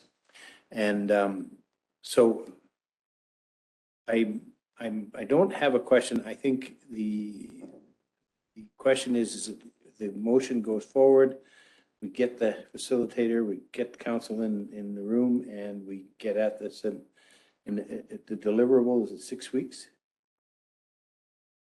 So the consultant, the proposals we're looking at have all committed to finish their process in 60 days. So if council makes the motion today, administration will make 2 phone calls by tomorrow morning. The first will be to the facilitator to set up the process, and the second will be to the EDA to set up the training. We've preliminarily, because it was always in our plan to do the training with committee and council, So we have some days set aside on a preliminary basis, but we'll finalize those plans and get the consultant on board. So I won't be able to say you'll be looking at a plan 60 days from today, because it will take us some time to get the process, but the consultant's process will only be 60 days, which is quite accelerated. So when you talk about the consultant's plan being 60 days, does that include the plan? Because I find sometimes that we do these sessions and then 6 months later the plan comes. So we don't want to have a window where we've allowed the 60 days and then, so that would be plan coming back, right? That's right. Finalized with, back in our hands. So normally these processes, when a community engages a consultant to do an economic development strategic plan, they'll typically run from 4 to 6 months. And that's to provide, there's a number of engagements. So council, usually an economic development committee, also the business community and the public at large. So the short process that we're looking at has us truncating some of those pieces. But the idea is it's 60 days to a report on the table. Perfect. Any other questions? Is there a member of council that'd like to make a motion? Councillor Evans? We're not including the training in the motion though, Rob? It's there. The recommend, In the the one that's recommendation? recommendations? Okay, but I just see the 25,000. Okay, I'll make the motion as it sits there. That council direct administration to arrange a facilitator for the accelerated development of a municipal economic development plan at a cost of $25,000 to be funded from operations. Further, that council direct administration to arrange for economic developers of Alberta to provide training in economic development for both council and the Economic Development Committee. And further, that administration develop a procedure bylaw for a regular council planning and strategy meeting.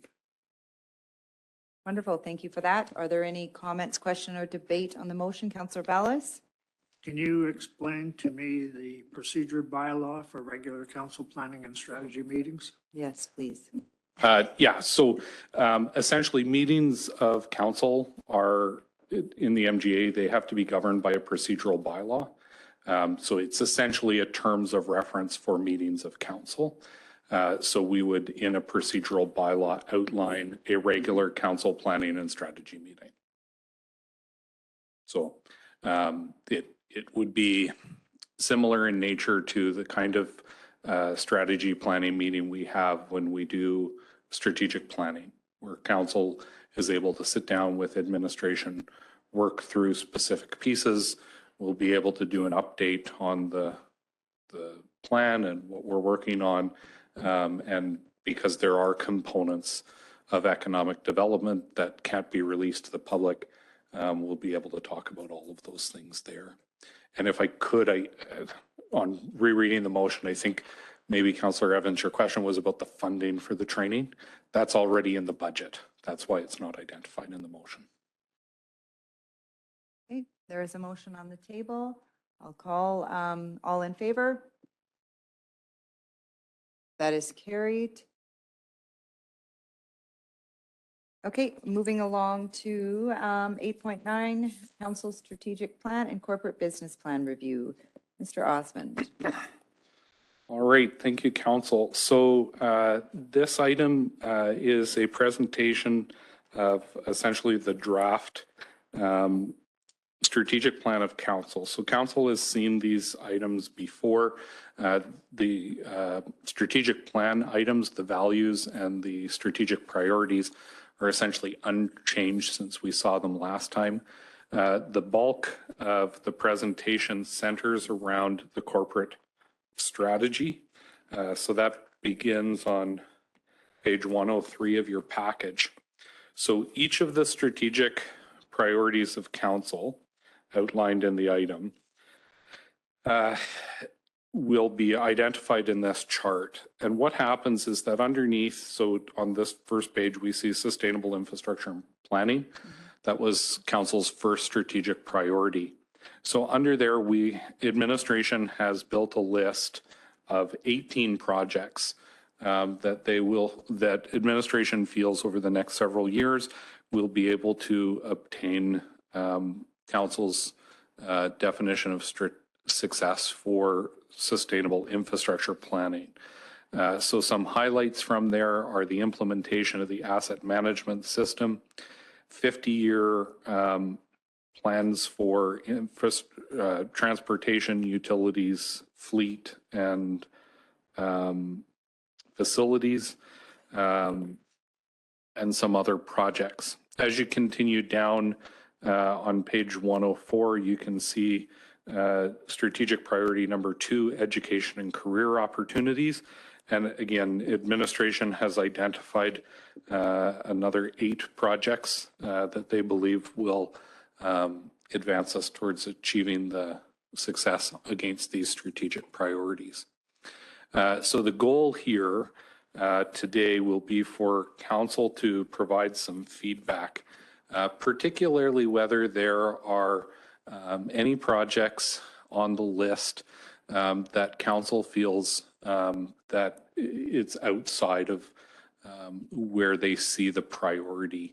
It's hard to give an example, but if you were looking at a project and thought, wow, this is really not something I think that council wants to prioritize, then we want to get it off the list.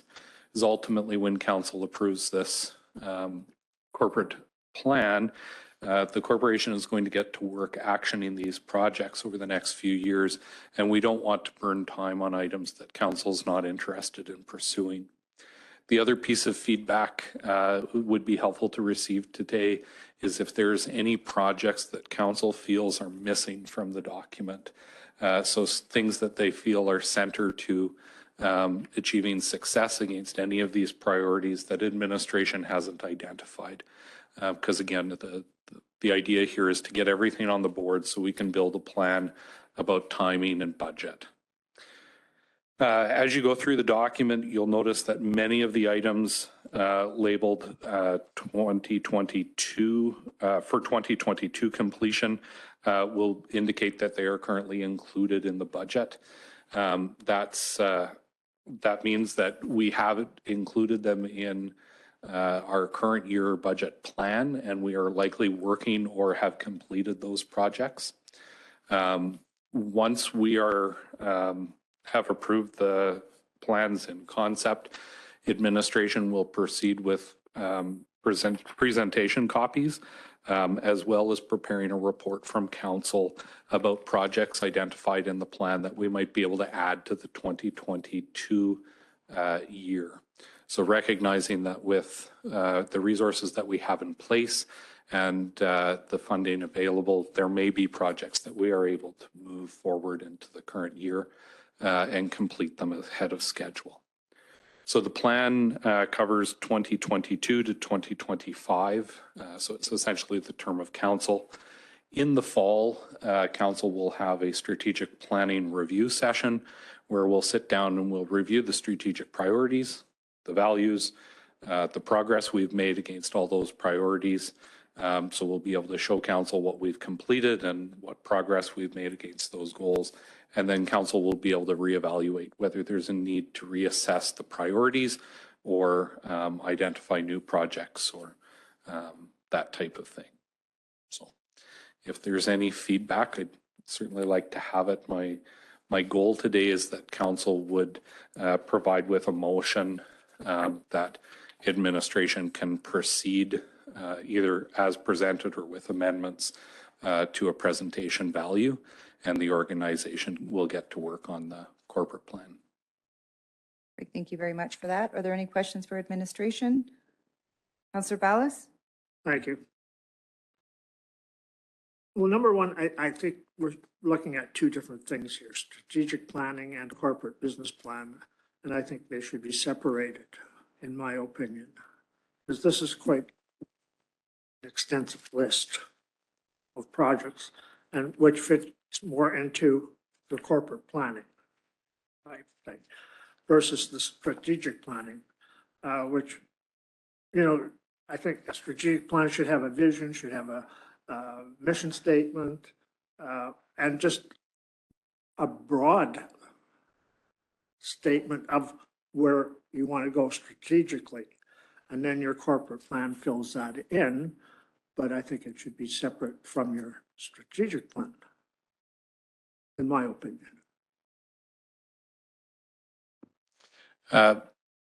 So I can certainly hear where you're coming from. So some of the traditional components, the vision, mission statement, we didn't cover during the planning session because we wanted to stay focused on developing the key priorities of council. Those types of things we can certainly get into. Perhaps in the strategic session in the fall, we'd be able to tackle some of those. The reason they're presented together is that the strategic plan or the strategic priorities are identified by council, and they're essentially council saying to administration, here are the things that we want to see progress against today during the term of our time as council.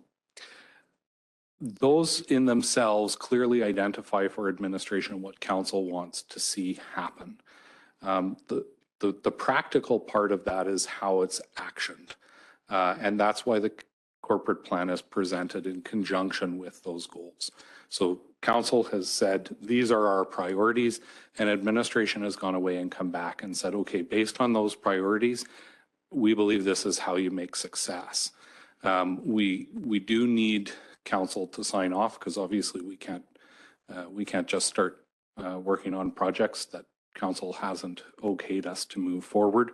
But that's the link between them, is that the strategic plan is the what's important, what are we going to work on, and the corporate plan is how.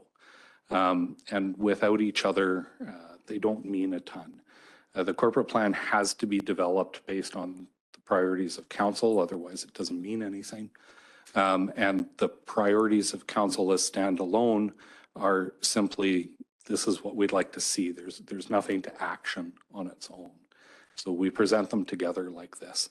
I think if you look, you will find most presentation copies of strategic plans from municipalities include, here are the high level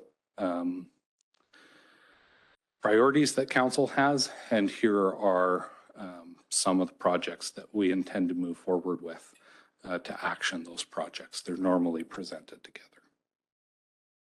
So, okay, sure, go ahead. Thank you.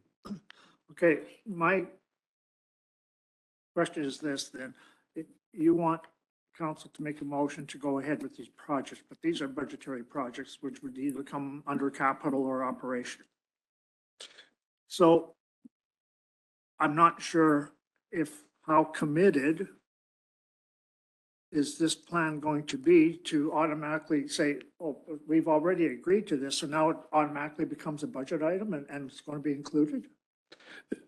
That's a great question, and no, it doesn't. So the items that have already been included in the 2022 budget are already moving ahead.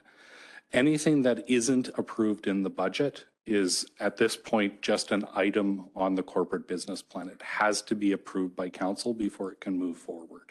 So it has to be included in a budget. And council can do that by approving the project midterm or mid-year.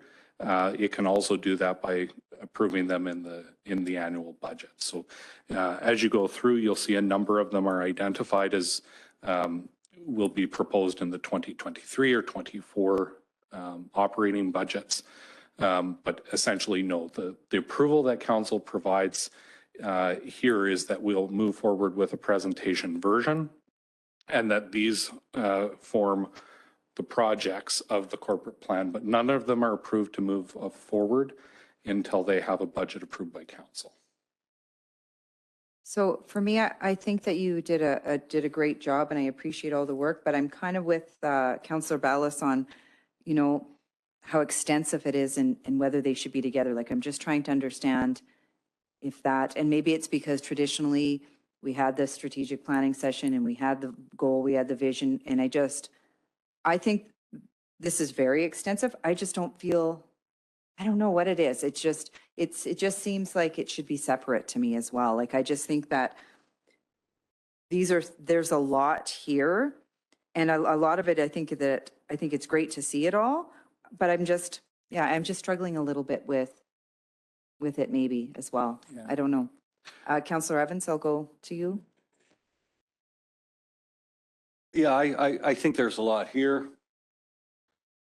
I think we need to keep in mind that if we give our approval of this overall proposal, it doesn't mean that we're committing 100% to every step here and the cost of every step, because we'll have the opportunity to look at it at budget time as they come up. These will be reintroduced, and at that point in time, we can decide whether we want to invest the funds in the proposed projects for that year from this list. So in my mind, I'm not getting too tied up with the entire list for the next 4 or 5 years, whatever it is. Yeah, I looked it over and I agree in general with the direction and what's being proposed here, with the understanding that if we don't have the funds come budget time next year, we can start picking and choosing some of these. I'm just simply stating we're not committing 100% to every project on this list by giving it our approval today.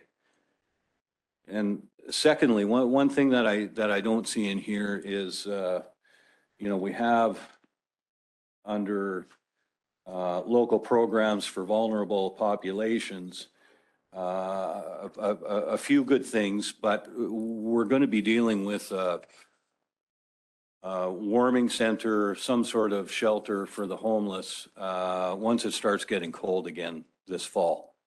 And I would rather us have a tentative plan in place now and start working on looking at that. So when it comes September, October, and it starts getting cold, we're not all of a sudden scrambling to try and find a place for these folks. That's the only thing that came to mind when I looked this over that I thought was maybe missing. Those are my comments. Thank you for that. Councillor Gamana? Thank you. Yeah, when I look at the strategic plan, I see you've kind of separated items, and that's excellent. I'm assuming that you had conversations with each department heads to figure out those points. I have, in my opinion, there are some things that need to change on the priority side of things. In my mind, some of the items on bottom need to come up. Some can go down. The other piece is that also, when I look at items, they are more generic. There's, again, I'll use the word deliverables. So there's no specific deliverables in the sense. So, for example, education. We are looking at increasing numbers and filling up CTC. So what is the deliverable? What is our target? Is not there. International. We have one cohort coming September, and that's mentioned. And then it mentioned that 2024 there will be another cohort, but there's no plan of growth there. Are we going to have another 2 or 3 cohorts before that? What is our next steps for that is not here. Also for inclusive community, there's a lot of about committees and paperwork, but what is the deliverable? Welcome center or space, create that space, and when that's going to happen, and that's on the bottom, not on the top. So I don't know when we will have those conversations, right? So 3 parts to that question. The first is, yes, it was a full effort by the organization to put this together. I by no means did it by myself. It took a lot of work. It went right down to the department levels for us to figure out what these projects were. In terms of ranking within the category, so sustainable infrastructure planning was council's #1 priority.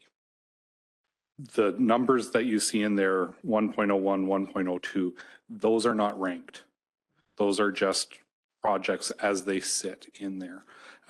They are, for the most part, I was going to say for the most part, I tried to organize them by completion year, but it doesn't look like I did a very good job of that. So, but they aren't ranked by priority. So the fact that something is the first project or the second or the last project in this doesn't imply that we value that project more than the other. In terms of why those specifics aren't there, one of the reasons is that lots of those projects are not approved.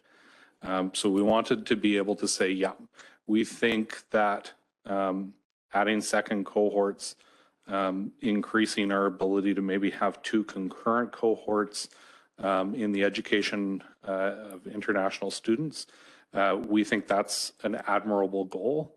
But until that project is approved by council, we will just have kind of high level concept of what the project is, what we're trying to achieve, how long we think it might take us to accomplish, and how much we think it might cost. So that's why what you're seeing here is relatively high level. Some of those projects, the ones that are in the current approved budget, we've presented that way to council with the full detail of what it is we want to do.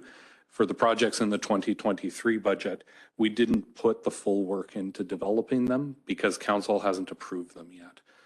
So we got high level details because we think they're an important part of the corporate business plan to achieve the strategic goals. But we haven't worked these projects all the way out. Did you have a follow-up? No, just wanted to appreciate the work that you've done. But in the end, about the project that's not already approved with the budget. So after we approve this and you're saying that those details will come to us and, you know, some of them doesn't have a budgetary implication. It's about planning, right? Yeah. So if that's the case, would we be discussing about that at some point and you know, having our input to that at some point? Yeah, so I think what is important to recognize is what I'm looking for here today is approval of the plan. So just like when we approved the long-range capital plan, not all the projects in that plan are approved. We can't spend money on them. But council's approved the long-range plan as a concept. This is very similar. I'm looking for approval of the plan, not the projects. For some of the projects that we have in here, there's absolutely going to be a stage where we'll have to gather some more information from council, where the projects are rather widely scoped, and we'll be able to get more precise as we get closer and actually get to the planning stage of the project. Some of the projects you'll see in there are quite straightforward, and so it's not. We likely can do a project plan on some of those quite simply. They're purchases or process changes. And so we will certainly have those conversations. You know, there's some in the inclusive, diverse, and welcoming community category. There's a number of pieces where we talk about legislative documents, policies, and frameworks and things like that. So those obviously, as we go through the project, will take consultation with community groups, council. There'd be lots of stages there to kind of affect how they come out. But yeah, so what we're seeing here is by no means the final stage before a project goes forward. Councillor Clark? Yeah, I get what you're doing here, Rob. You know, this stuff's, you know, it's capturing our thoughts and ideas, right? Then there's the whole execution side of this, which is a different story. The execution side of this, you know, let's see, look at 1.05, 50-year fleet management plan. Like there's a whole ton of stuff that needs to fit into that, right? You know, including budget. So you have the execution side, budget side, if needed. And no, I think this makes sense to me. And I guess as a council, I don't know how far deep we want to actually get into the granularity of this, because I mean, you can go miles deep on some of this stuff, right? Which I don't know if that's our job, to be blunt. Well, I think that's for me where I struggled, is because this is our vision. So it does seem like it wasn't just kind of the bullet. And maybe that's what I'm not used to. I wasn't expecting. And like I said, I really appreciate all the work and all the input. Maybe it's because I wasn't expecting. I was just expecting sustainable and infrastructure planning. We're going to go after that. But then it's actually broke down and you're like, whoa, that's a lot. Like, we're going to be responsible for all this. How are we going to do this? How are we going to plan this? How are we going to execute it? Where's the money going to? I think maybe for me, that's, you know, where all that's coming from. Councillor Ballas? Yeah, thank you. The problem I have, Rob, is approving a plan that I'm not totally convinced that something should be on the plan without consultation with council and saying, okay, is that the direction you want to go? And I'm going to give you an example is 312, stat holiday alignment with employee beliefs.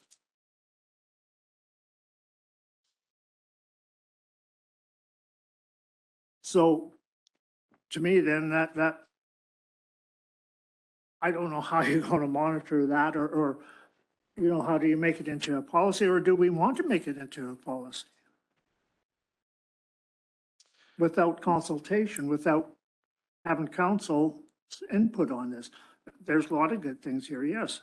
But I think we almost need a day or a meeting where we can sit down with you and managers or whoever and go through this list, say, yes, this is the direction we want to go, or no. I can't approve a plan until I know exactly what the plan is. And I see what you're saying here, but do I agree with it all? No. So do we need maybe some revision and changes? Possibly, because there was no input from us on your plan. We talked about a strategic plan, and you got the priorities, and you know, number 4, economic development. I think that should be basically number 1 or 2, not number 4. But anyway, that's my opinion. But you know, so I think we need to really sit down and discuss this more thoroughly before I can consciously vote on it, feeling comfortable. I think how they're listed, though, that's when we did our strategic planning and we rated what was the most important, and economic development did come in at 4. I think the reason why sustainable infrastructure planning came is because at the time the water treatment plant discussion came, so we were very alerted on these are priorities to us, is that, so that was an urgency, right? And of course, Deputy Mayor McGee? Yeah, I can provide some comment. I mean, I certainly understand your comments, Councillor Ballas, and councils certainly can, you know, the strategic planning was done several months ago, and developing this corporate business plan as a first effort for the organization has taken some time. I mean, it certainly wouldn't be detrimental if we needed to take some more time if council's will was to sit down and go through these projects individually. The way the plan is developed, though, is that the setting the strategy is captured in the MGA as a responsibility or an authority of council. Council gets to decide the strategic direction of the organization. So the 7 of you comes together and outline what the strategic plan looks like.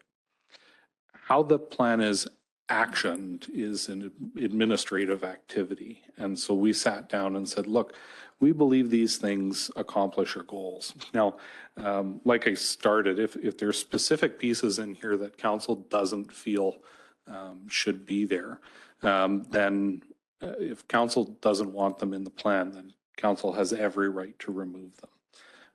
I think, though, that as we go through, you know, administration has gone through and looked at, you know, what are some of the projects that we could do to achieve success.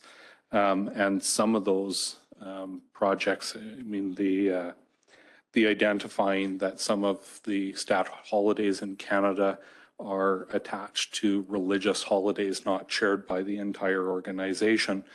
And we've seen a number of organizations throughout the province begin to make accommodations for that. I think it's one way that we can speak to the people in our organization that don't share our religious beliefs, that their beliefs are distinct, important, and recognized. So I think there's lots of pieces there, and if council wants the additional time to sit down and talk together about these individual projects, we can certainly do that. The concept, though, I guess, to go back to the question about whether they be separated, is both documents are prepped and ready to go. So if council wanted to look at them separately, they certainly could. But they're both ready to go. So unless there's changes we need to make. Deputy Mayor McGee? So I think everybody's feeling somewhat the same, is that there's a lot here. That just makes you feel a bit tired. You're thinking, oh my good God, we can't do all that. But really, if you took an example out of here and said, for example, we've got $100,000 for a 50-year transportation infrastructure management plan. We're going down that road. 100,000 we've already budgeted for. Or we see it as 2023. So it'll come. It'll come, and then we'll have some further discussion. But if you go below that, we have the infrastructure that's Q4, 100,000. Tell me how because if there was 6 items here, I'd be able to go, I think we can do 4. And if there's 70 items, I don't know, can we do 3? You know what I mean? So tell me how you're going to action it out of here. And because you've indicated already that you've worked with your staff, the staff understands it, and maybe is coming away with the same view, but here's how we're going to action it. You will follow this example, and this is how we will do it. Because if we get into a discussion about whether or not we should have holidays for our different ethnic groups today, I think we would have failed completely on this. And we will eventually have a discussion about it, but to get to the council's position of how you action it. And that's just an example, I think, of how we could get there, because there's a lot of stuff here. Okay, that's a fair question. You're absolutely right, because many of the pieces in there, and that's a good example, the one we talked about, there would have to be a policy generated, and at that time, council can debate it to its full extent. But if we look at these plans, so everything that's included in this document, administration believes is achievable between now and 2025. So the dates that we've provided, administration is comfortable committing to those dates and having council hold us accountable to them. So my thought is that providing council with a corporate plan that isn't tied to solid dates is impossible for you to hold us to account. So that's why the dates are there, is so that if we say that we believe this project will be done by the 4th quarter of 2022, if it's not, council has to raise the concern, you committed to that date, why is this not done? And we better have some really good explanations of why we aren't there. But all the projects in here can be achieved on these timelines. So the same people that built this project, not me, the rest of the organization, are the ones that came up with these timelines. So they balance them with their other priorities and the things they need to get done, and the other projects that they have on the plan, and they've committed to these timelines. So if we just started in sustainable infrastructure, so the implementation of the asset management system and the large asset inventory, those were part of the project as we defined in the 2022 budget. And it was important for us to define that as a project that would be complete, and that we weren't going to be kind of committing to pieces, that we were going to bring that project to resolution. So it is on track to be completed for the end of the year. The next 4 items are all infrastructure planning. So these projects, in order for us to really get a good understanding of our infrastructure, and if we're going to have good sustainable infrastructure planning, we need to understand what we have, how it works, and we need to make a plan. So we will, with the completion of the asset management system, we will understand that we have X amount of roads in the municipality. We'll understand their depth, we'll understand their condition. There's lots of things that we'll need, but one of the things we need is a 50-year plan on how we're going to maintain this infrastructure. What's going to come first? Where are our highest traffic counts? How does development fit into the community? And if you don't understand those and you can't build that 50-year perspective, building sustainable infrastructure is going to be very difficult. So the goal here is for us to come away from these projects and say, yeah, we've got a good grasp on how we keep infrastructure in line, funded, and in good shape for at least the next 50 years. So those, basically those first 6 are all part of the asset management, right? I think the first 2 are asset management. The next 4, I think, probably fit better with capital planning. So we know some of the big pieces that are coming. We've put those on the horizon to say, yeah, we know that these are the big pieces that will come up first. But what we need, in order to be really good with infrastructure, we need to understand not just what are the next 5 big things, but what are the next 20 years of big things, and what are the small things we're going to have to address in between. What's the level of maintenance we have to keep these assets so they last their full life, those types of things. So that's the process that the organization went through, is to say, okay, if we're looking at infrastructure, first we need to get asset management in place, because that's the tool we use to manage this function. Then we have to get our base plans in place. We need to have a long-range plan for capital replacement and how we manage them. So it is tied to asset management, but it's not just asset management. And then we continue going through and we say, okay, there's certain functions like inflow and infiltration from our stormwater into our sewer system. That puts tremendous strain on our sewer infrastructure. So over the next few years, we intend to address that and reduce it because the less inflow and infiltration you have to the sewer system, the better the sewer system works, the more capacity it has, and the longer it lasts. So we went through and identified what we felt were the 18 projects that help us get to the point where we have good infrastructure with a plan on how to maintain it and how to replace it when it's time. So that's the process that we moved through. And it varied a little bit depending on the priorities. So obviously infrastructure was pretty hard and tangible. Some of the other strategic priorities are a little less tangible. And so the process of kind of building those out was different, but essentially the same process to say, okay, if we're going to be really good at that, what do we need to be able to do? Councillor Gamana? Thank you. No, like I mentioned, I don't have a problem with having 70 items, and it's great to hear that, you sit down with the department heads and then figure out, they can be done. There's deliverables, right? My question was about, they are high level, doesn't have the specifics.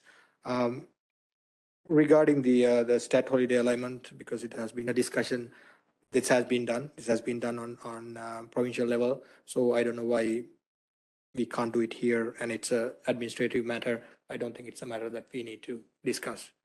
Other than that, as you mentioned, 2022 budgetary items, we've already approved 2023 items that in the list will come for us to discuss. And then that's when I believe we will be giving our input, right? So I think, it's nice to have them here, but my question always with this, as well as the economic development side of things, we can create things, but if we don't act on them, that doesn't mean anything, right? So that's where I think my concern is. It's great that we have these points, but we need to start working on them and then have some timelines and specific deliverables so we know we are achieving them. Councillor Ballas? Thank you. I certainly see the benefit of this. What I have some concern with is, okay, we're talking about infrastructure. Whose priorities is going to be the infrastructure, and how do we know what infrastructure are we talking about? For example, to me, a fire hall is a priority, but I see libraries mentioned here, but I don't see fire halls. So what do you do with these, Rob? Do you prioritize them? Or do we get to see the list of the infrastructure, or how do we make these decisions? And the second thing is, like 109, I don't even know what that means. I&I Residential Disconnection Program. Okay, so I'll start there. So I&I is that inflow and infiltration. It's stormwater, rainwater getting into the sewer system. There's a couple of different ways that can happen. It can be, you can have a sewer line with a crack in it and you can have groundwater flowing in. You can also have a sump pump in a residential home that's tied into the sewer. That's all rain groundwater getting into the sewer system. So that project is addressing specifically the residential connections where stormwater is getting into the sewer. So in terms of the other, I'm sorry, Councillor Ballas, you're going to have to. Just prioritizing Okay, yeah. infrastructures. So, so in the plan, there's a number of projects that I think would relate to something like fire hall. So there is a project there on the first page, which is the 50-year facilities management plan.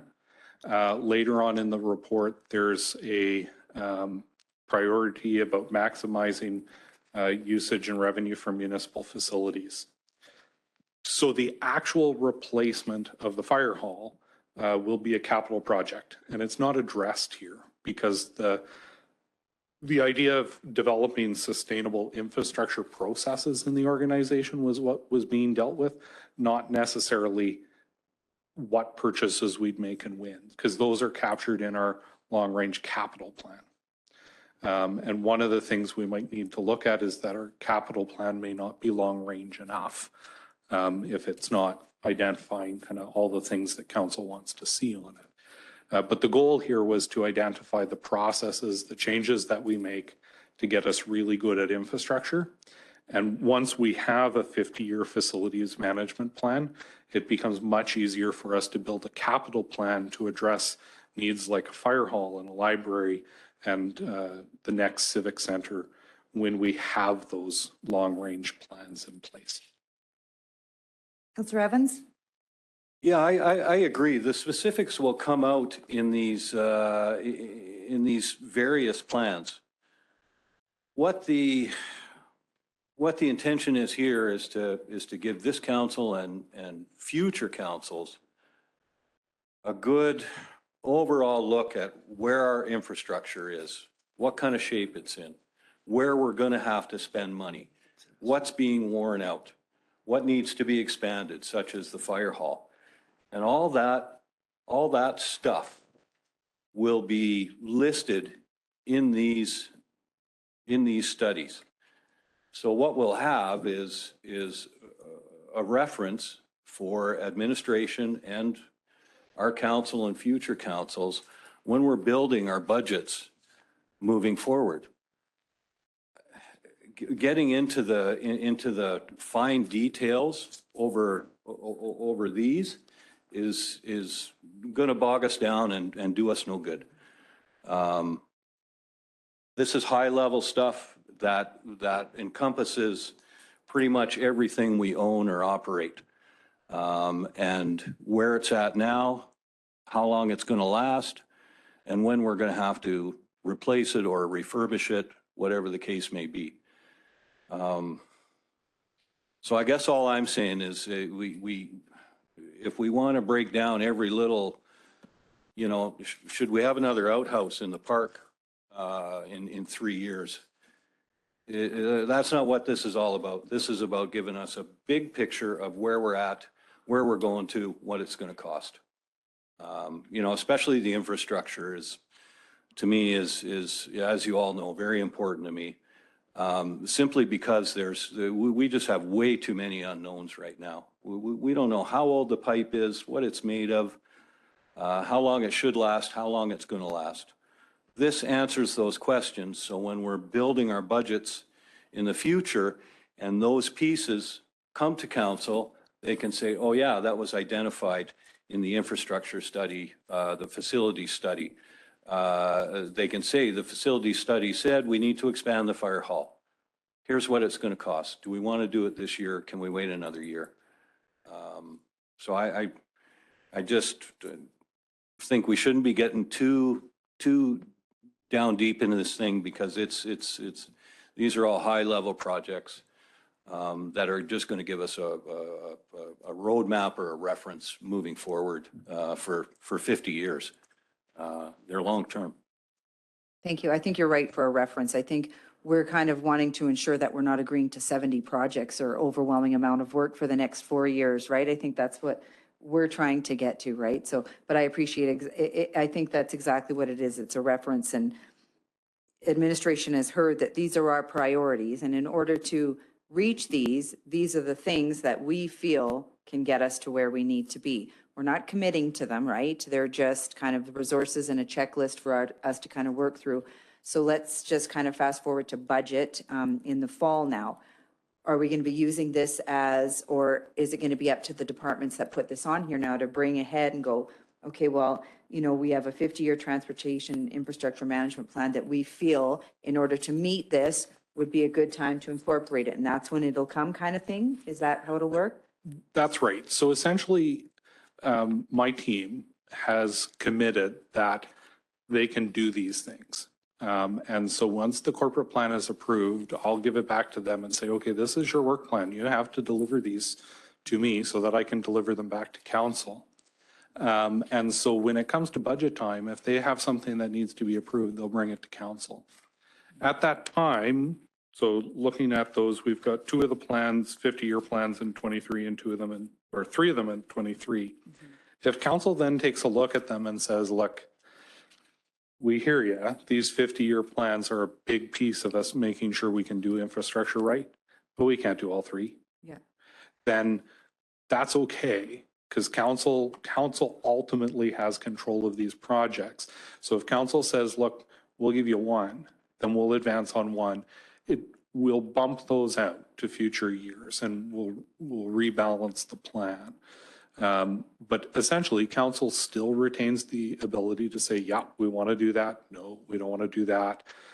Or simply, we can't do that right now. So this will be a working document over the next 4 years. That's right. Living, working, yeah. Yeah. Yeah. Councillor Clark? I just wanted to say a few things. I mean, I guess what this did was it gave council an opportunity to say, here's what we think is going to work. Here's what we want. Here's our priorities. Gives administration the opportunity to say, here's what we think will feed into that. And then we can go back and forth. And this is sort of that in between. And I think this, like you said, this is an evergreen document. There's no way this should just be, you know, set in stone. This is how we're doing this, right? So budget, execution, all those sorts of things. That's what sort of details how we're executing these things. And so, you know, I don't think we've had this before, right? It's almost like the interface between council and administration, just in terms of priorities and how we're going about this. I think it's just opens up discussion, and that's a good thing. So, Councillor Ballas, did you have a question? Question, comment, whatever you want to call it. In reference to what Councillor Evans was speaking about, the reason we're doing an asset management system program is to address his concerns. I would think, and that's what we're doing, right? And from that asset management, that should determine what infrastructure needs to be replaced, how long the lifespan of that building is. I'm not sure if it addresses pipelines or what's all in there, but I think that should be part of it, which would sort of address 102 and 103, or be part of that. And I would think from that asset management program, that's where you're going to determine what infrastructure is going to be a priority, which ones aren't going to be. Right? And yeah, and how much money you're going to need exactly. Yeah, so I think they feed into each other, right? So asset management helps us track age, condition, maintenance costs, all of those pieces to our infrastructure. That will give us basic ideas of when things need to be replaced.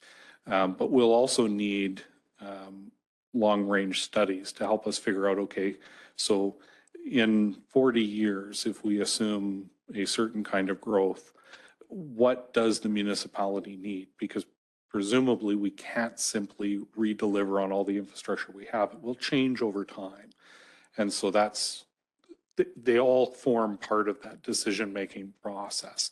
And as we go forward, they build and build till we have a solid, sustainable capital program for the municipality.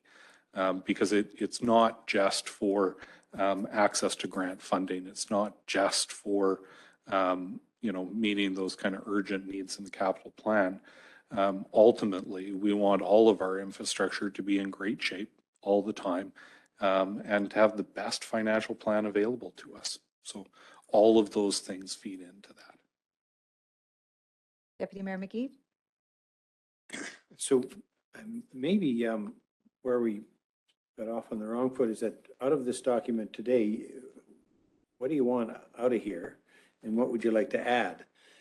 Because quite frankly, I wouldn't want to take anything out. And there's more than enough to keep me busy. And so you're not going to get any additions from me either. I don't know. I think that's what I wouldn't. How would you toss anything out of here? And you would like us to do that.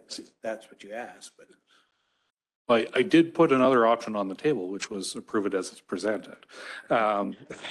So I'm good with all three, really. But essentially, that's what I'm looking for. And by no means, I mean, I know Councillor Evans brought up a conversation about the warming center. If it's not captured here in the plan, council still has the ability to put that project on the table between now and the fall. We can also sit down when it's time to review the strategic plan, review our progress. We can at that time say, hey, we want to add some stuff to it. It is, like we've talked about, it is an open working document. It's long range and lays out everything so that from an administrative perspective, we can plan out our work plan. So we can say, look, here's the projects we think we'll be doing. And then we can have conversations with council to say, okay, well, look, in this plan, we've committed to the following things in 2022. And if something comes up and we need to put resources on it, we need to be able to give council a good understanding of how that affects our other projects. So that's why the plan stretches over that piece of time. It's not because council is going to get locked in or can't make changes. It is quite easy. With a simple motion, you can add or delete whatever you like at any time. But what it does is it gets us started with a plan. And I think Councillor Clark is correct. I think it's the first time that we've had a document like this. I know administration is very eager to have that kind of long range work plan. So we're pretty excited about it. But yeah, ultimately there are lots of opportunities for council to make changes. And most of the projects that we see here don't move forward without moving through council first anyway. Thank you for that. Just a couple things before I think we wrap it up here for me. Under education, I think that I'd like to see provincial advocacy and support. I think that's very important in order for any of it to work, that would definitely be a priority. And then just a comment in regards to economic development and diversity. Because we're planning for the strategic session, this could change all that? Does that matter? For like under economic development and diversity, right? Like once we do that with the facilitator and this just, does it matter if it changes it or we just go back in and adjust it? In all likelihood, so the strategic plan will take precedence essentially, because that's the one that council will sign off on. And so we will likely, once we have that document, we'd come back and say, I suspect lots of what we see in the economic development section here probably survives the strategic planning process, but there's likely some things that aren't identified that will be in the plan and we'll need to incorporate them here. Okay. And then I think just under community cleanup beautification, just that we have that beautification list that Owen presented, to us, and that we're working through that as well. And I just want to say once again, thank you to administration. This is maybe at first it was a little overwhelming and extensive. And now that I've got my head wrapped around it, I do really appreciate all the work that's went into this, and that you really heard us when we listed our strategic priorities, and you've done a great job of figuring out how we can get to where we need to be. So I really appreciate that. Thank you. And if there's no other questions, which I'm probably going to cut us off because we still have a bit of an agenda to go through, is there a member of council that would like to make a motion? Councillor Evans? I'll make the It's the motion that council direct administration to prepare a final presentation draft of the strategic plan and corporate business plan 2022 to 2025 to be presented for approval at a regular council meeting with the values, priorities, and corporate business plan projects as presented. Thank you very much for that. Are there any questions, comment, or debate on the motion? None. After a long conversation that we all appreciate, there's a motion on the table, and I will ask all, did you have, okay, final question. When we're approving this as per the motion and you have these values, 100,000, 100,000, 100,000, we're committing ourselves to that then? No. With this motion, no? No, so those values, like if we look at number 1.03, Yeah. so that's a 2023 project. Yeah. That 100,000 will have to be proposed in the budget. Right. And until council approves that budget, we can't move forward. Even on though that it's project. approved here, it don't mean it's going to be It's- automatically transferred to the budget. You're only approving the plan, not the individual projects. But that's part of the plan.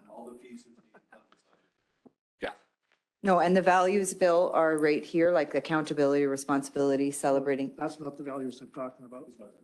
oh, dollar Dollar values. Okay, okay.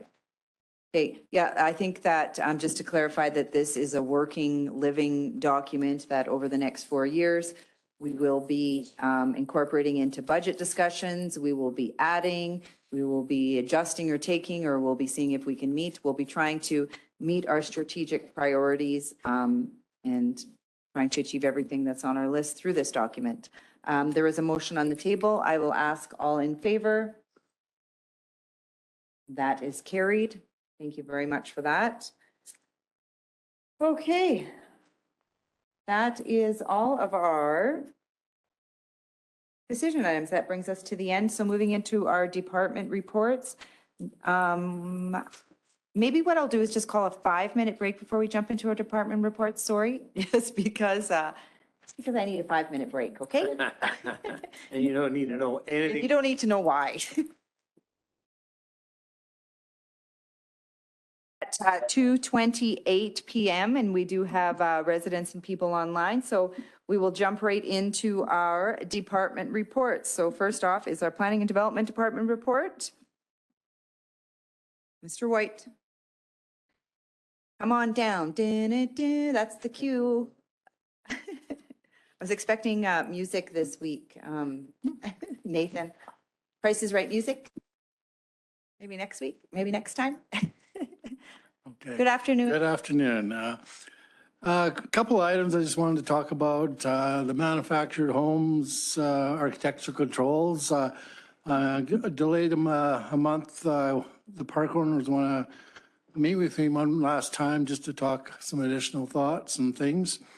So a couple of them are out of town until next week. So we'll just delay that and see what they have to say for one last time. We're in the process of renewing our airport lease. The province now requires a survey plan instead of just a sketch of the land. So I'm working with the province to find out exactly what criteria or elements they need in their survey of these lands to complete their needs.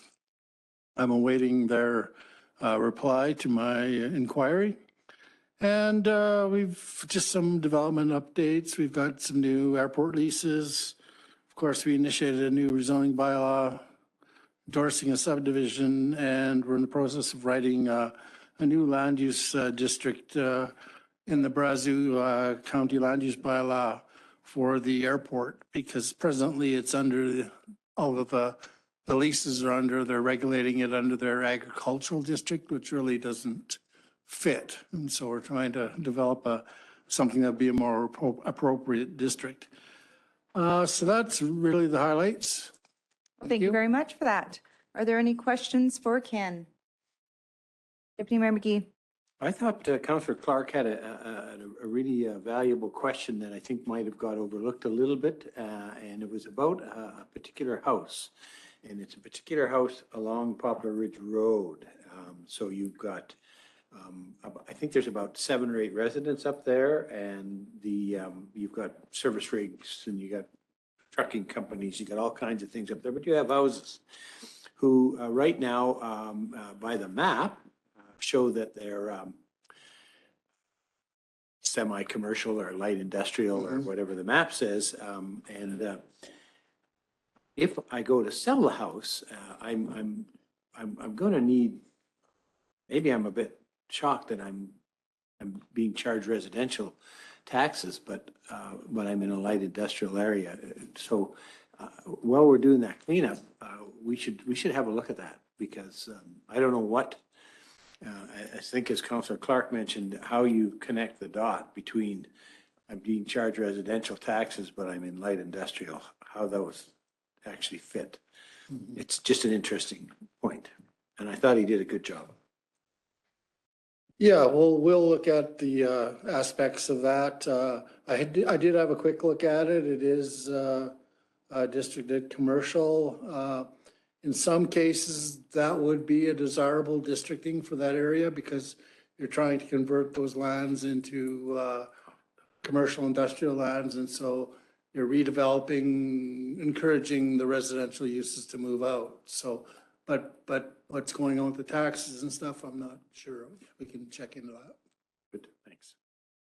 Perfect. There's no other questions. Thank you very much for that. And we'll move on to 9.2, Municipal Services Department Report. Mr. Almanek.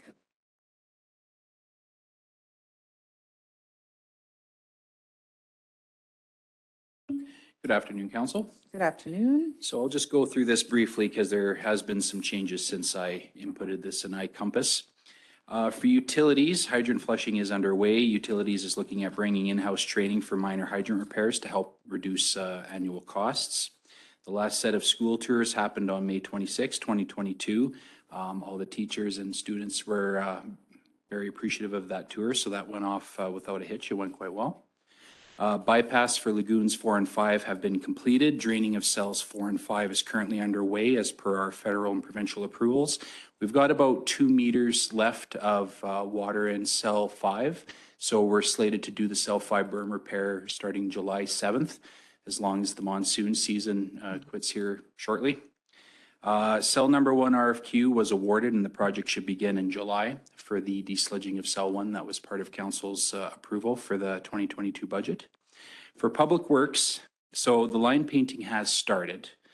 There is some deficiency work that they need to come back for, and they were supposed to be slated to come this week to do line painting. Unfortunately, that's again postponed until next week. So unfortunately, we're chasing the weather, but it's been made pretty clear to the line painting company that as soon as the sun is out and the roads are dry, for road traffic safety, they're going to be out there doing the line painting. Mowing and flower activities are ongoing. We're all starting to see the dandelions starting to subside and die down because they are most prominent in May and June. Improved potholing crack sealing program has begun. They started doing the Power Center Boulevard, the Walmart Road. Unfortunately, weather has again stalled us out. Arboring and tree replacement has begun, so we've ordered about $16,000 worth of new trees to start replacing all of our dead trees, focusing right now the cemetery, the parks, and 50/50, and then we'll kind of go out from there as budget allows. That should take about a couple weeks to get the trees and get those all planted and kind of fashioned up. Crosswalk lights on ordered and are expected. It should be about 4 weeks now as part of the operating budget or operating project for the 5 crosswalks. That's been ordered, so in about a month they should come and you should see all the new ones installed there.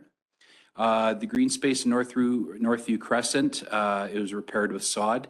If council remembers, I believe it was Councillor Sheriff that brought forward that the walkway, the sidewalk kind of to nowhere, was extremely broken up. It was quite a tripping hazard for the young ones and that sort of thing. So we did replace it back to grass.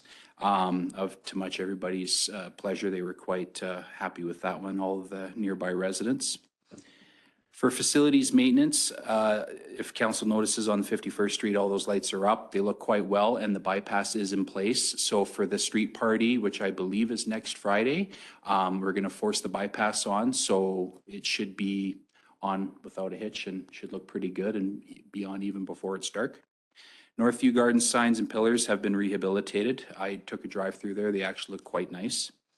Line locates completed for the uprights across from the Civic Center to be energized. That's been done and all of the work has been done. We just have to get the site ID and make the application, and then Fortis will come turn on the power. So that's good news. And administration in the near future here will be bringing forward a proposal to council on the responsibility and rehabilitation of the Peace Park fence.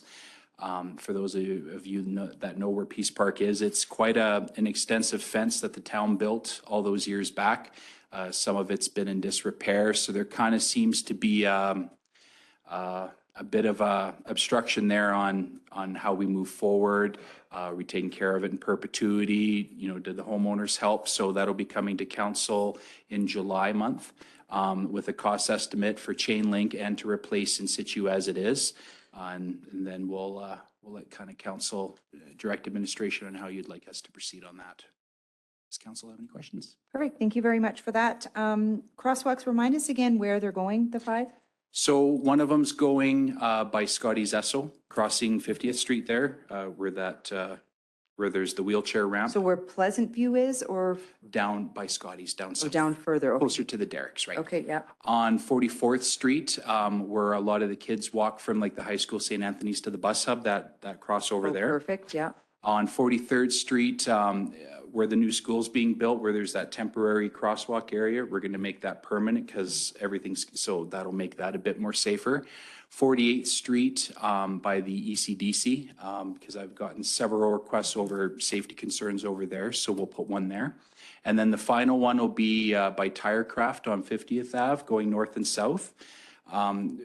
So right at the corner of Drayton Valley Pride's Car Wash and the Tirecraft, it's, I've even seen myself, people almost get hit there because you have people going into the turning lane and then people like to just dart around and go. So a little bit of visibility there, I think will help mitigate a potential disaster. So that's the 5 areas. And we do have the school down there too, and they're going to, well, the fast food for eating and everything else there during lunch. Absolutely. And then you spoke about the street party. How is this year going to work for street closures? I know last year there was a little bit of a confusion on when that road was going to be closed and when the barricades went up and things. Right. So thank you for that, Mayor Dodds. So right now, Public Works is are talking with Tara and Rob through the DCF to make sure that, of course, weather pending, we'll have the street swept, the garbage bins, the barricades and delineators, and then we're just going to kind of concrete down, do they want us to set them up? If so, at what time? Or like Canada Day, do they appreciate us just setting them out and they'll do it? So we're just going to kind of clarify those details so that there isn't a mix-up this year.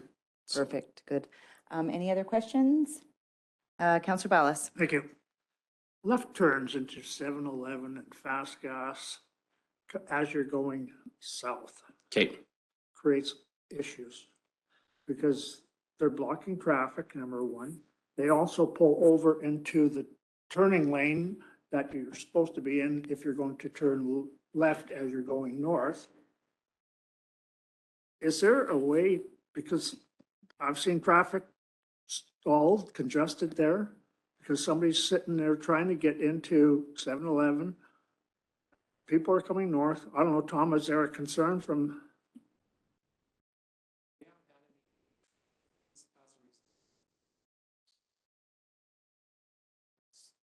No issues? Okay, thank you. Okay. If you're happy, I'm happy. Councillor Evans. So I noticed they, looks like they tied in the new school there. Yes. What's the plan for fixing up the roadway there? Are they going to wait until they're working on the rest of it or paving some before they patch that up? That's right. Yeah.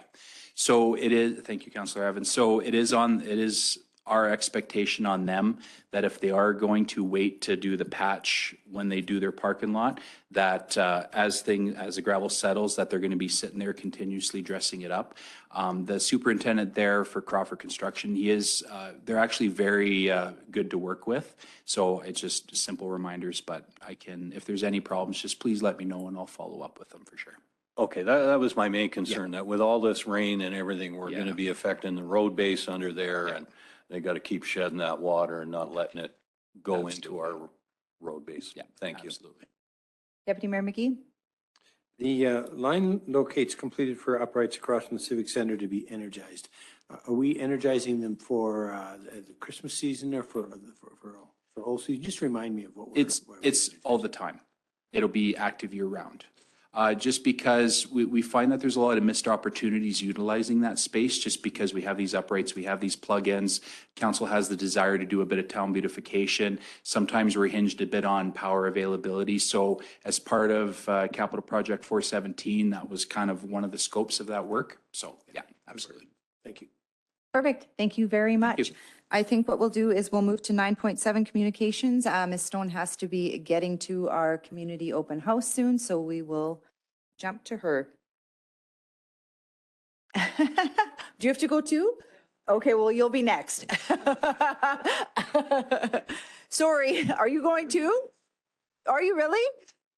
Oh my goodness. Okay, well, we're gonna go Jen, Tom, and then Hans. Sorry, guys, I just thought she had to go. There's a few of us that need to go. If council wants, I can also do a very quick ECDEP report too. I'll be very brief about it.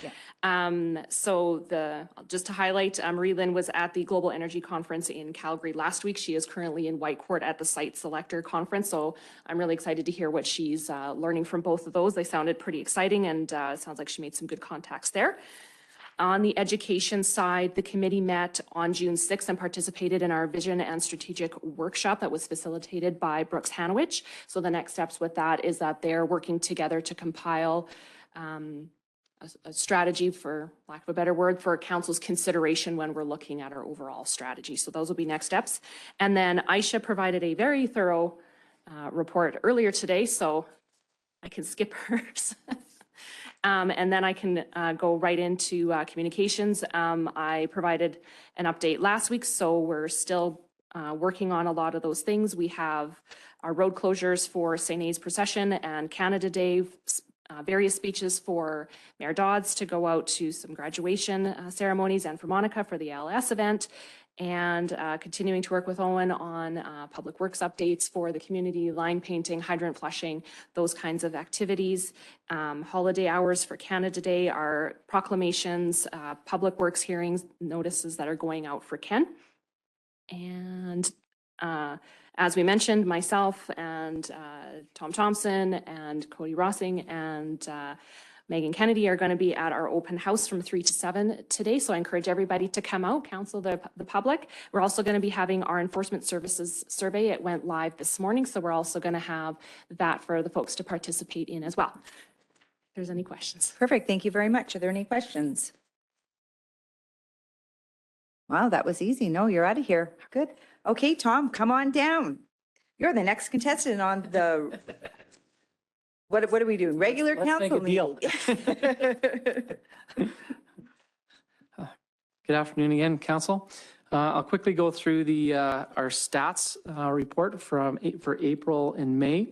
For the month of April, we responded to 34 calls for service, 10 of which were fire, 9 of which were small, quick grass fires that we were able to extinguish relatively quickly. We also responded to 1 vehicle fire, which was a stolen vehicle. We responded to 5 motor vehicle collisions, 2 of which were single vehicle collisions, single vehicle rollovers. One was a semi that had rolled over. The other was a smaller vehicle. No injuries were reported in either of those incidents. We also responded to 3 two-vehicle motor vehicle collisions. All were sustained serious damage, but there was no serious injuries involved in those. I responded to 12 alarm calls, 9 of which were residential, and they were all related to cooking, which was kind of interesting. We responded to 2 business alarms. One was a business that had a faulty system, and the other one we responded to an alarm which they had a problem with a kitchen fire in their kitchen, which was quickly extinguished. It was more of an alarm than it was a fire. And responded to a hotel alarm, which was the result of a water leak, which caused their alarm system to go off. In terms of assisting other agencies, responded to 4 in total. 1 was a lift and assist, 1 was a cardiac arrest, One involved convulsions, the person was in convulsions, and the other one was a drug overdose. So we had a total of 4. Moving on to miscellaneous calls, we responded to 3 in total. 2 of them, one was a gas odor investigation, nothing was found. The other one was a smoke investigation, again, nothing was found. We then responded to an electrical hazard, which was a power line that was on the ground that needed to be dealt with. So that concluded our total for 34 calls for the month of April. Moving on to May, was another busy month. We responded to 35 calls for service, 13 of which were fire calls, 2 structure fires. One was a mobile home that was fully involved in fire by the time we arrived on scene. The other one was a kitchen fire, and we were very quick to get on scene and get it knocked down. So the structure sustained relatively minor damage. It could have been a pretty catastrophic event, but we were able to get there and get it knocked down in a hurry. We also responded to 6 grass fires. Again, they were relatively small and easily extinguished, and we had 5 vehicle fires, 4 of which involved pickup trucks, which were all considered stolen, which kind of relates to what the RCMP were talking about with an increase in thefts of vehicles. We also responded to a semi-truck that was also involved with the cab was involved in fire, so it was pretty much a write-off. Motor vehicle collisions, we had 2 single vehicle collisions. Both of them were semi-trucks, and both of them involved minor collisions. One, the individual was stuck in the cab, so we had to extricate the person, but they were okay once we were able to get them out. We also responded to 2 motor vehicle collisions. One again was at the Boston Pizza intersection, which has become all too familiar for me to report. And the other one was a collision that had relatively minor injuries, which was not related to Boston Pizza. Alarm calls, all of them, we responded to 8 in total, all of which were residential alarms, and they were various reasons, from cooking to showers going off to someone accidentally setting off the alarm with kids and stuff like that. Assisting other agencies, we were fairly busy. We responded to 10 in total, 3 of which were cardiac arrests. One unfortunately involved a young child. We responded to 2 that were related to falls. One was an elderly person that had fallen.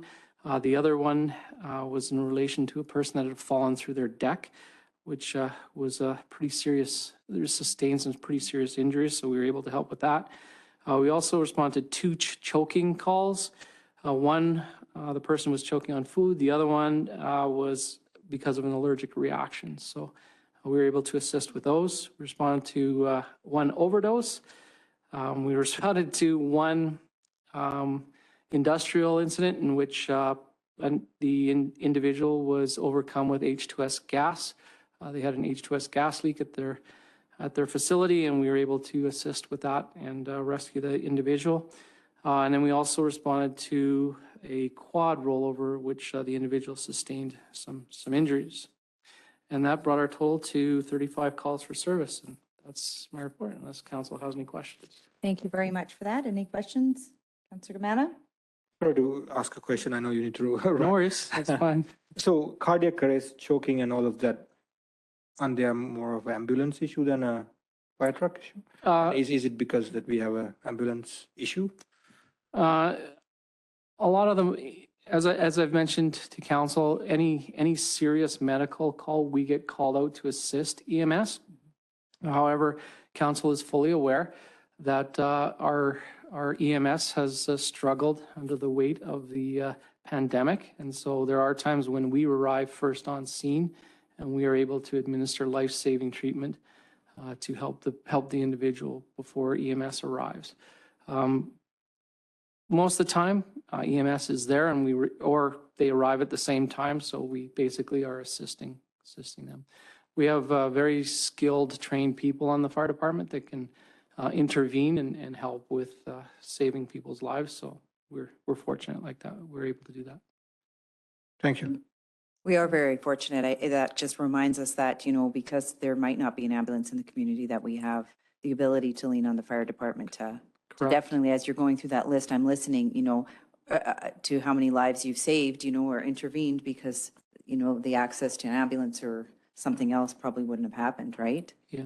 No, I absolutely agree, but that's, again, a conversation that should have with the Minister of The province, Health. yeah. Exactly, right? There's, So, yeah, you know, shortage. absolutely, we need to save lives, but, it's their department, their area, so we need to make sure that they provide the service that they should for our community as well. So we got the issue quite a while back. What was it, a red alert, provincial red alert before the ambulances? That was quite a while back, wasn't it? And I don't imagine anything has changed. Not a whole No. lot. No, they're still recovering from the pandemic. Tom? Are we researching the BP intersection, the Boston Pizza intersection? Are we still waiting for a response from the province? I believe that was, I think Owen We had that, I interject believe. with that one.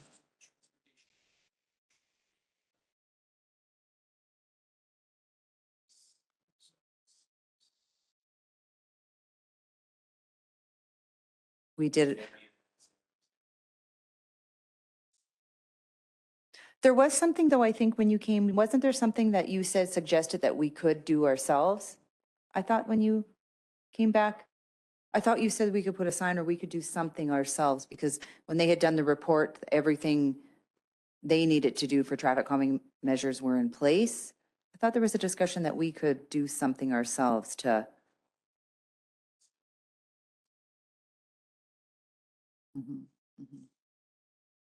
Okay, thank you. Councillor Evans? Tom, do you think we should be offering cooking classes? It's like, it's become a real problem. for you. Might be a good idea. Yeah, we've responded to quite a few issues with cooking. Well, thank you very much for that.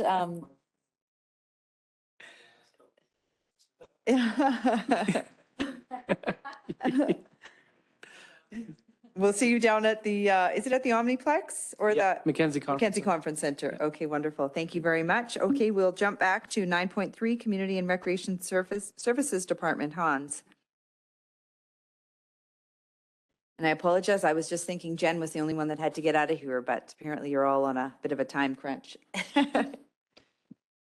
All right, thank you, Madam Chair, and appreciate it that I still get the chance to talk to you, all of you in council. So basically in the report you can see, of course, it's a busy time again. Summer is upon us and a lot of activities. So if I jump straight away over there, I won't go over what's already in there, but as you know, tomorrow we have the Father Days event at the ECDC, with which councillors are invited, of course, there as well.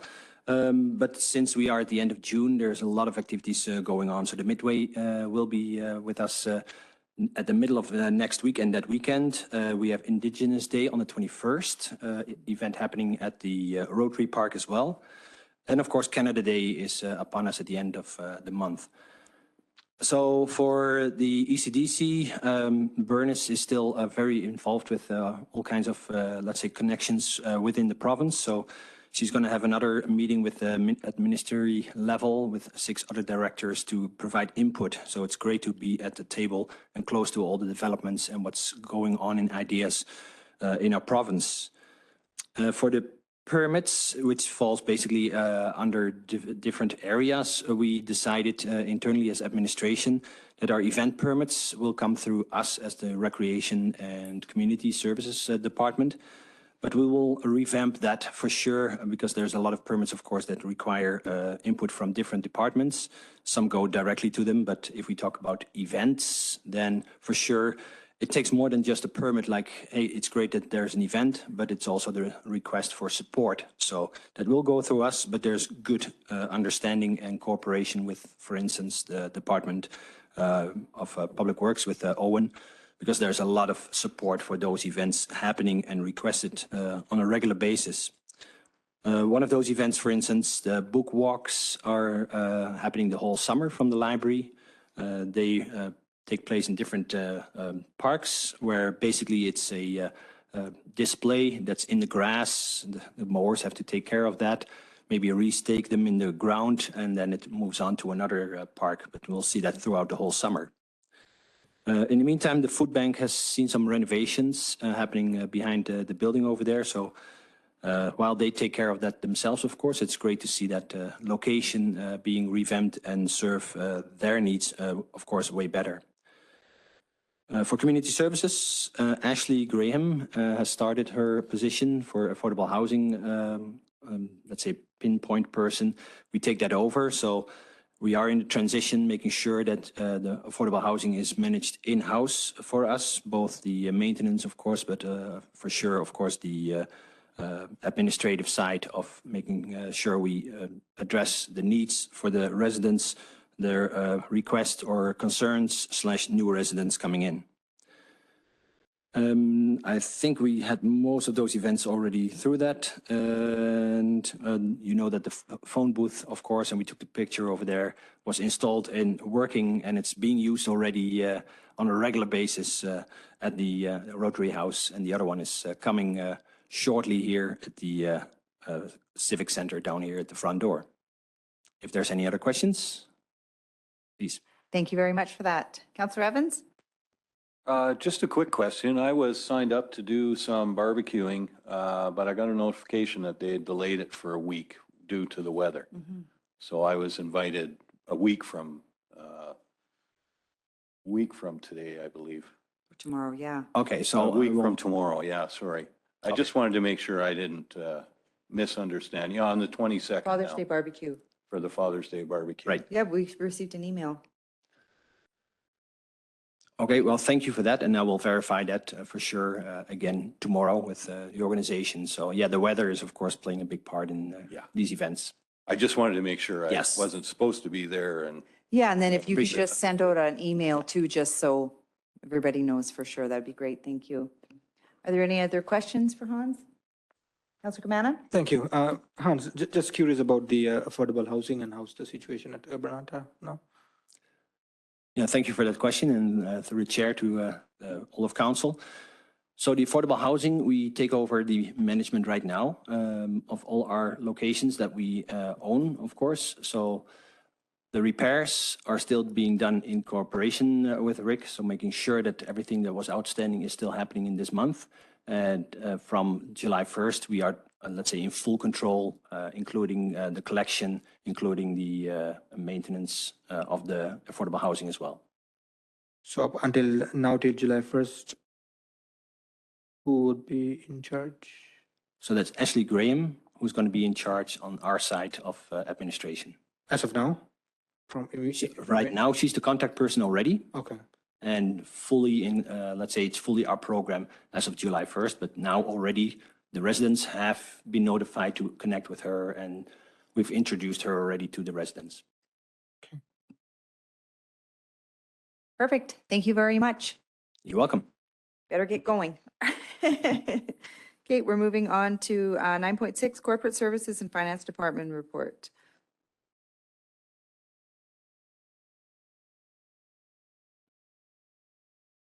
Good afternoon. Good afternoon. I'll try to be brief as well. So the first thing on my list is the asset management update. The report is attached, so I'll just briefly note a few of the big things. Lots of training happening in all our different departments to make sure that they're using the maintenance manager side of it so that we are starting to collect data on our assets.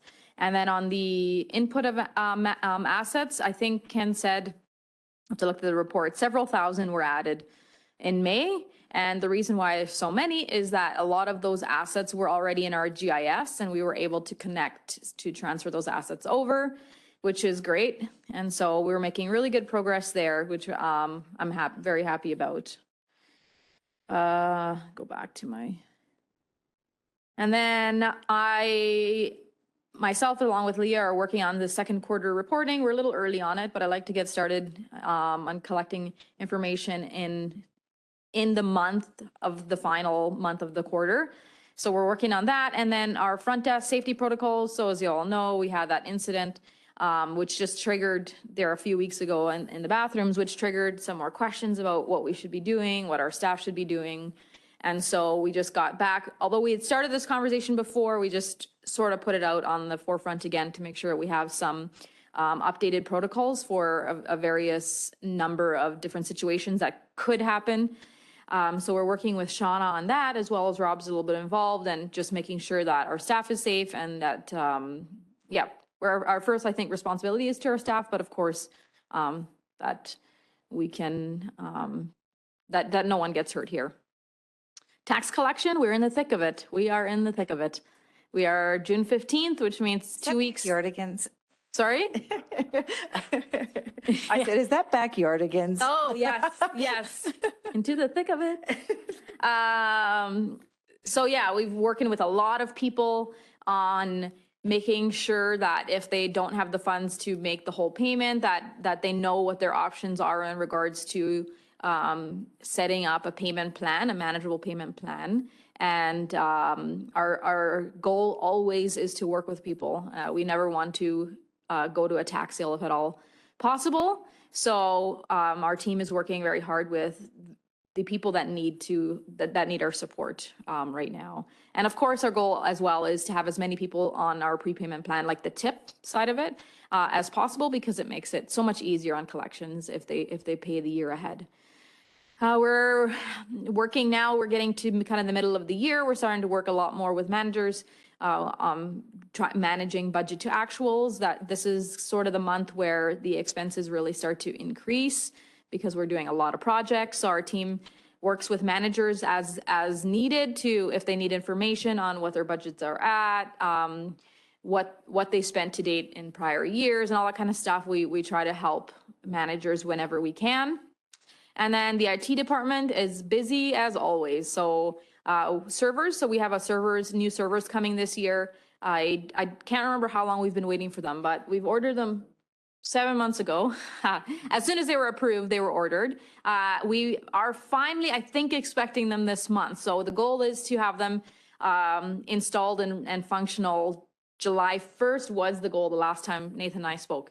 So we can't do very much about the fact that the manufacturers are behind, unfortunately, but that was a goal. And then we, along with that, because there's gonna be some service interruption there, we were planning on doing some other updates, like our emails and stuff as well at that same time, just to minimize the total time that we're interrupting our servers. All the equipment orders for the new aquatics facility, like the IT side, the IT equipment has all been ordered for the new aquatic facility. So Nathan's been working very hard with Annette and the team to make sure that, they have phone, they have internet, they have everything that they need so that now, so that when time comes that we can roll it out and the aquatic facility can open. CTC and MCC both have AV systems projects this year, and those parts have been ordered as well, waiting to be delivered. And then the last, also been a long time. So it's the same story everywhere you go. This is the world we're living in right now. And then the last thing is the projectors for the CTC classrooms, or the final step of that, I guess. We're waiting for the conference areas to be complete before we install them, in case they are needed in the conference area in the meanwhile. So that's everything for me. Perfect. Thank you very much. Any questions for Elvira? Go ahead, Councillor Evans. You said so managers need to come to you to find out where their GL accounts are at or how much they've spent. They don't have the ability to look that up themselves, or they do? They do, but there are some that don't feel confident enough that they're looking at the right numbers or whatever it might be, and they just want that confirmation that, yes, I'm looking at the right numbers and stuff like that. So we just try to work with them. We're hoping during the summer months, when we are less busy. I'm sure Owen is more busy in the summer months, but to do some more training back again, because we have some new, quite a few new managers since the last time we've done training. And so since we're sort of rolling out, it's not new to us, the program or the module, but it's the first time we're using it in Sarenic. We were using a new budget software this year, our budget module in Sarenic, which is our accounting software. So we'll need to do some training in there anyway. So I'm planning on doing some training, surprise, some training for just the basics that management needs to be able to pull on a day-to-day, right? So some management is very good at it because they're fairly good with computers, are fairly good with technology, so it's not that big of a deal. And others, they need a little bit more assistance, so we just try to provide it whenever necessary. And just a question in regards to tax collection. I should have asked this to Jen. Are we communicating that, sending that out that if you're struggling, need help, whatever, with just make sure you're contacting us and we're doing everything we can working with everybody? Yeah, so I'll talk to Leah to see what the exact, how many times we do it, but we do it multiple times from the time we issue notices to the end of the month. So I think last week we had a notice on Facebook. So yes, we do several sort of announcements out there and to say that, to just call and talk to someone if. Deadline's approaching and. Yeah, exactly. Yeah. Perfect. Tom? The functioning panic button, where does it go? So it's by the front desk. Not where it is, but where does it go? It goes to myself, Leah. I have to ask. It's a number of Civic Center staff. Okay, it doesn't go to the RCP or anything like that. Yes, the second one does. Sorry, there's two, so a yellow and a red. You don't want to hit the second one. Yes. We did that. I think, Yes. Yeah, so we have two, and we do need to do some training on that, just some scenarios as well on that. So I'm hoping to do that in the next little while as well. We've tested the yellow one to see that communication comes through to the right people. But of course, I'm not 100% sure how we would go about testing the red. Are they labeled well? Yes, yes. And put so that they can't be hit and by accident and stuff like that. Yeah, so it has to be intentional. Yeah. Councilor Clark? Yeah, just, I guess the communication that came out with the tax assessments, those are good. I think it gave a lot of context, which I don't know how many people read it, but it was good. Good. From what I saw. And the other thing, have we seen anybody file for any disputes in terms of taxes yet, or? No, we usually, I'm trying to remember the dates.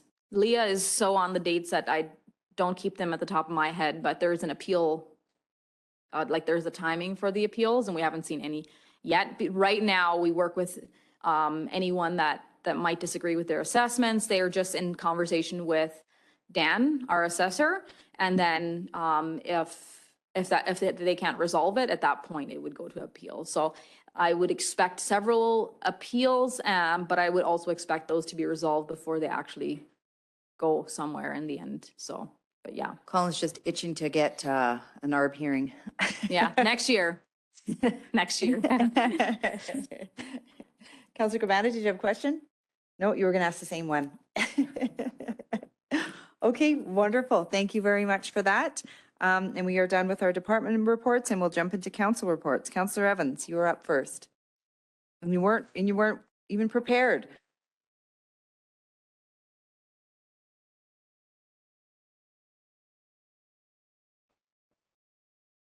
Been working some with the library, Rob, Public Works, just working to try and maybe get some of the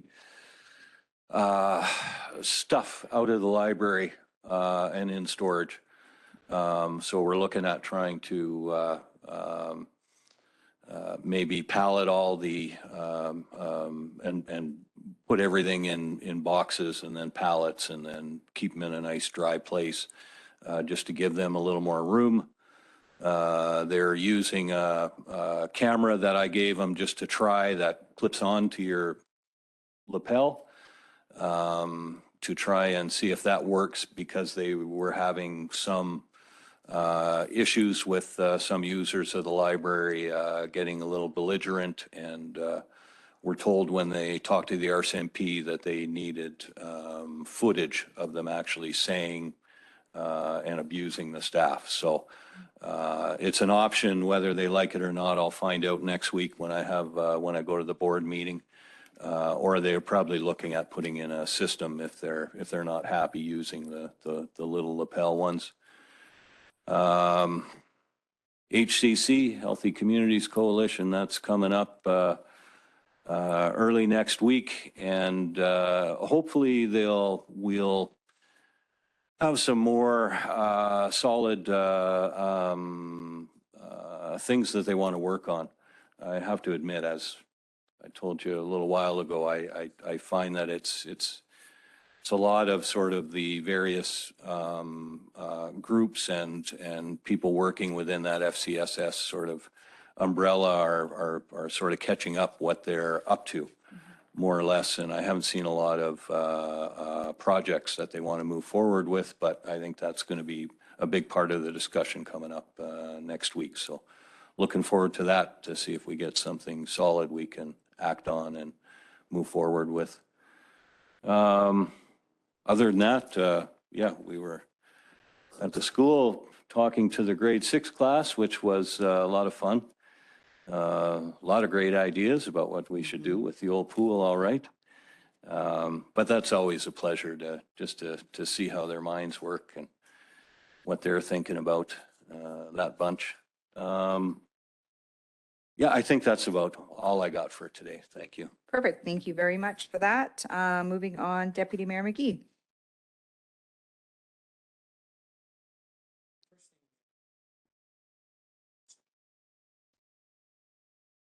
So thank you, Mayor Dodds. The Healthy Communities Coalition, we have a brochure coming out today, and it's on men's mental health. So it coincides a little bit with Father's Day on June 16th or June 19th, or Sunday.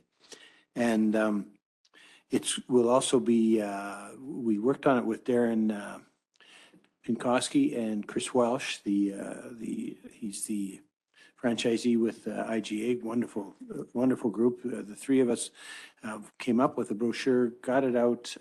It's coming, there'll be a newspaper article in the Western View today, in the Free Press tomorrow, and then he's going to start bagging it at the IGA. So watch for that. I think it's quite interesting to see if there's any uptick on that. But that's one of the, it came right out of Healthy Communities Coalition. We had the opportunity to tour Noble Growth, which is one of our companies that is diversified into the growth of cannabis, medical, and retail. And it was what I took away from that tour was the amount of people that are actually working in the facility, and the care and the understanding of what they are doing in their job. It just is just truly amazed me. I thought they've done a great job, and really when you think about from tank trucks to that, it's a heck of a diversification. And so the other thing we went to is the seniors' tea, which I thought was full of our seniors, and they were just chatting away, and it was a wonderful opportunity to see them.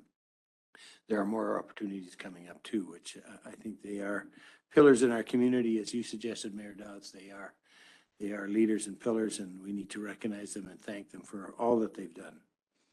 RCMP open house, that I attended that, and what I noticed most about that was the kids. The kids were out and they were touching the fire trucks and listening to the sirens and doing all that they do.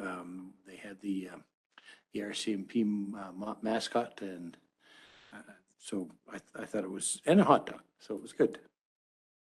Brazeau seniors, I'll bring it up one more time, safety of that particular park in between themselves and cobblestones. We're going to have to look at that, and we can look at that together along with Ricochet and anybody else that might be engaged in helping us clean that brush out of there. I think we have to do that. It's a safety concern. And it worries me that they've got fires going on in that. Not today, it doesn't worry me, but Tomorrow it does. This week it does. Anyway, that's my report. Thank you. Thank you very much for that. Councillor Ballas. Thank you. We did a facility and land tour, which, although I've been on it before, still amazes me as to how much property the town actually owns. And I think that hopefully with your plan that we get some action on how we can dispose of some of it or utilize it so that it certainly can be a benefit to the people of our community. Secondly, the RCMP open house was well received. We had a community safety meeting, which did not have a quorum, so we just had a general discussion and went forward. The Noble Tour, as Councilor McGee mentioned, and the fact that their ambition is to not only be number one in North America, but number one in the world. So that's a pretty ambitious plan, but I think they certainly have the ability and capabilities of doing that. And then that was pretty well it for me. Perfect. Thank you very much for that. Just remind me, since Bill was talking about the community policing committee, as ex officio, do I have voting capability? If I would have went to the meeting, would I that have gave quorum? I have to check. Okay. I believe so. Because my intentions are to not. Initially, I wanted to go to all the kind of the committees and things like that, but maybe just a note going forward if it looks like maybe somebody isn't, just to, I can always attend as well. I don't think it's a big issue, other than the fact that at that time, Councillor Evans was away at FCM. Oh, And gotcha. Adam from Couldn't make it as well. Okay. Yeah. Gotcha. Okay, perfect. Okay, thank you for that. Councillor Cabana. Thank you. I think most of the events were mentioned already, but I'll just go through the list. May 28th, I had the opportunity to go to the Awaso fundraiser. Was again nice to have that event after 2 years. Funds were raised, and the school that's in Awaso, Ghana, it's up and running. It's not great to see the students, the little kids, how they are doing stuff there and growing their own food. So it's becoming self-sustaining. So it's great to see that. June 1st, RCMP open house, as everybody mentioned, good turnout, and the hot dogs were appreciated as well. June 6th, education committee meeting, Colin and myself, and UFA, Nancy, you were there as well. So it was another good meeting there. On June 7th, Mayor's Coffee. So we had some attendees there, had good discussions. So it was good to go out to the community and give that opportunity. 8 seniors tea, 9 tour of Noble Growth. How they've started, how the facility now, it's excellent to see, and how they've trying to diversify our economy. So kudos to them for that. 13th, St. A's grade 6 social studies class presentation was fun to answer some of those questions, and great to engage with grade 6 students there. That's it. Thank you. Thank you very much for that. Councillor Clerk.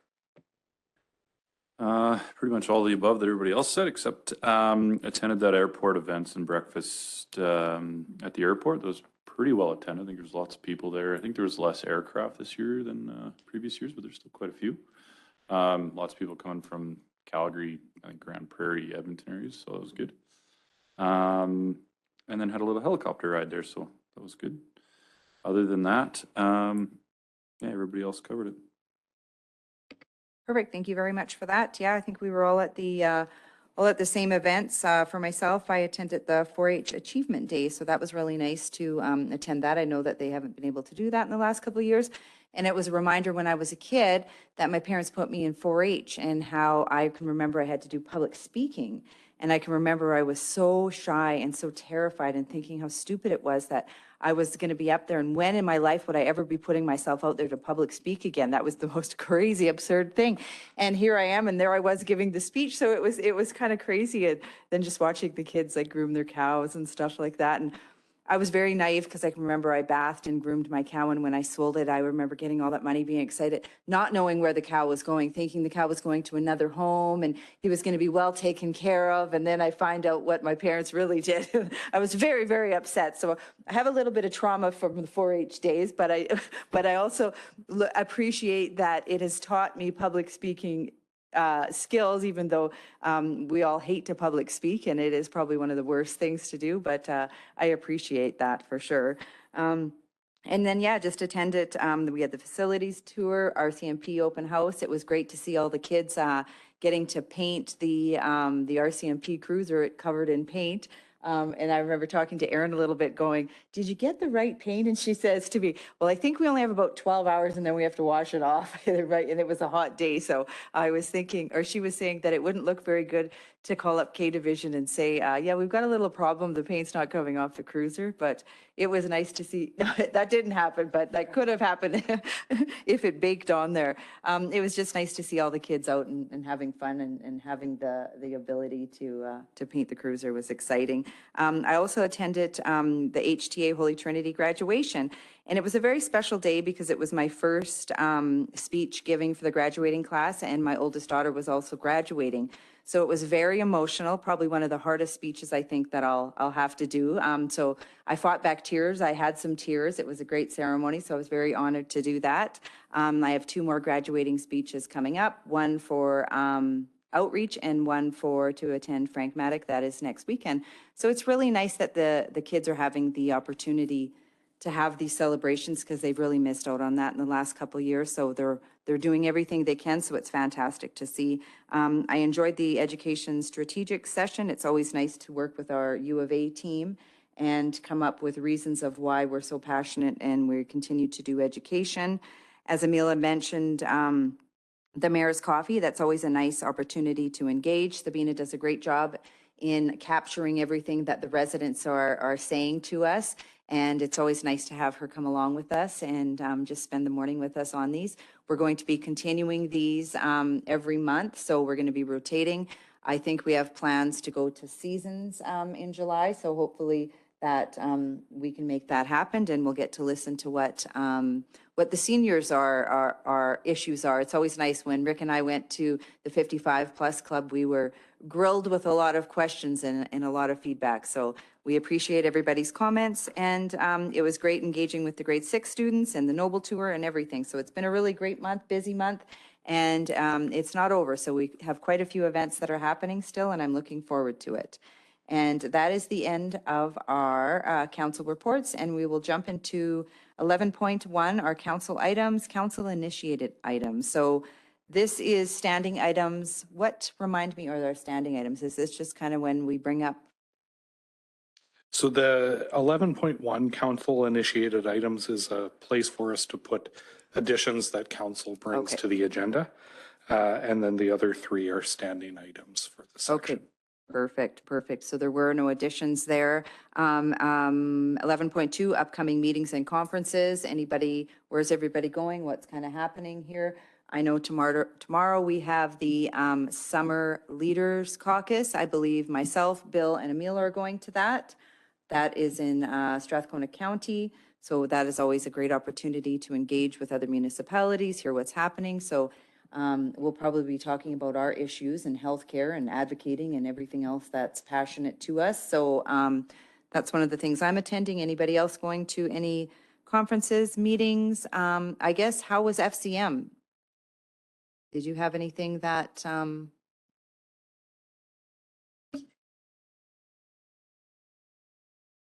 Yeah, I'm afraid that I don't have a lot of positive remarks about FCM. I was somewhat frustrated with the way they had it organized and things were scheduled. It was kind of hard to line up stuff anything that I thought was really applicable to our municipality. Having said that, though, we did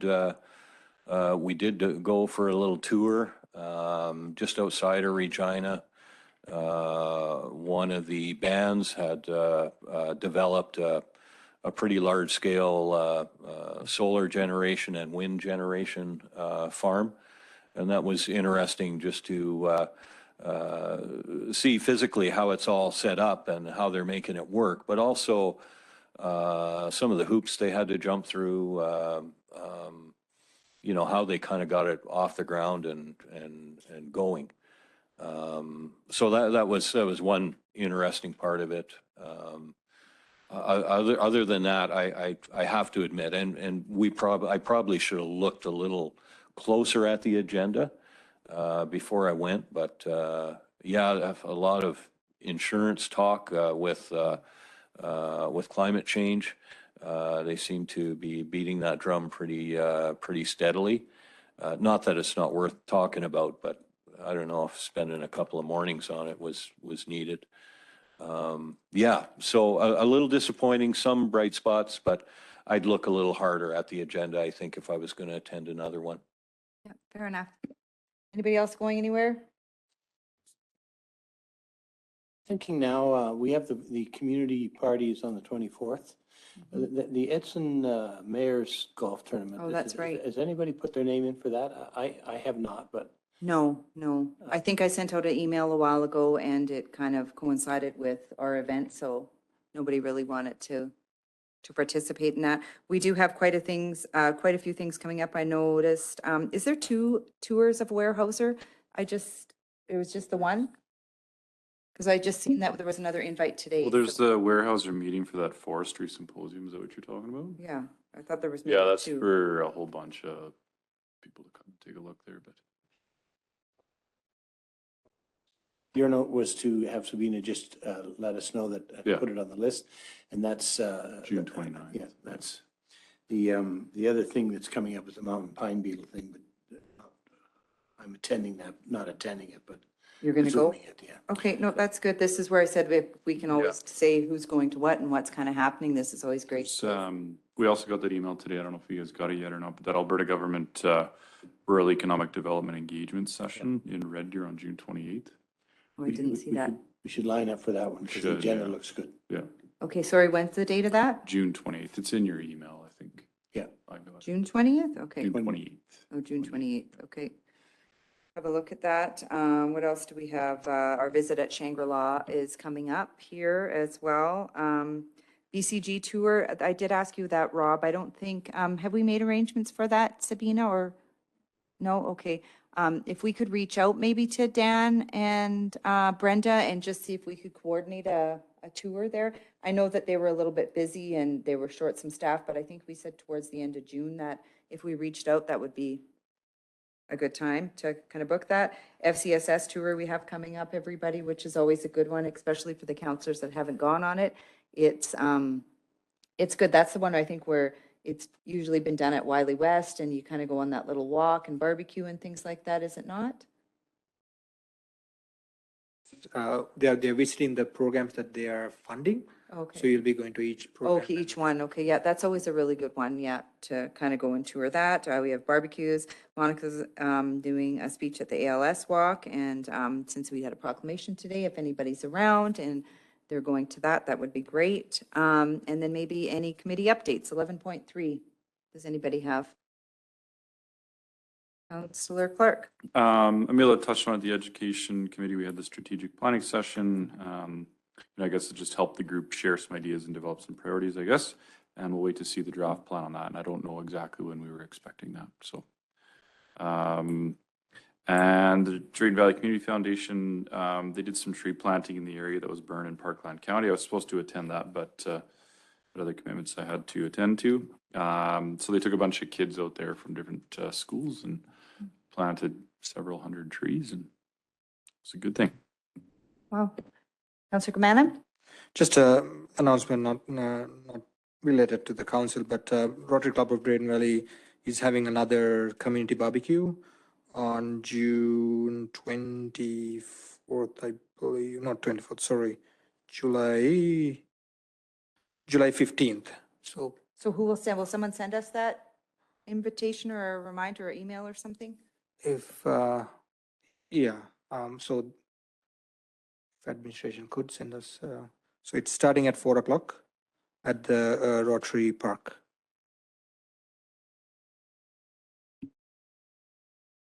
Okay, and nothing else? Kate, moving on to 11.4, what happened this week? Various thoughts and ideas. Anybody? Kind of went over, well, I have quite a few things here. Well, not quite a few, but a few. I had received a message in regards to road improvements along 50th Avenue East. What are we doing? I know we're not paving it this year, but there's a few areas of the road that are in pretty bad shape. Like, are we doing patching? Are we just doing we are doing patching? Okay.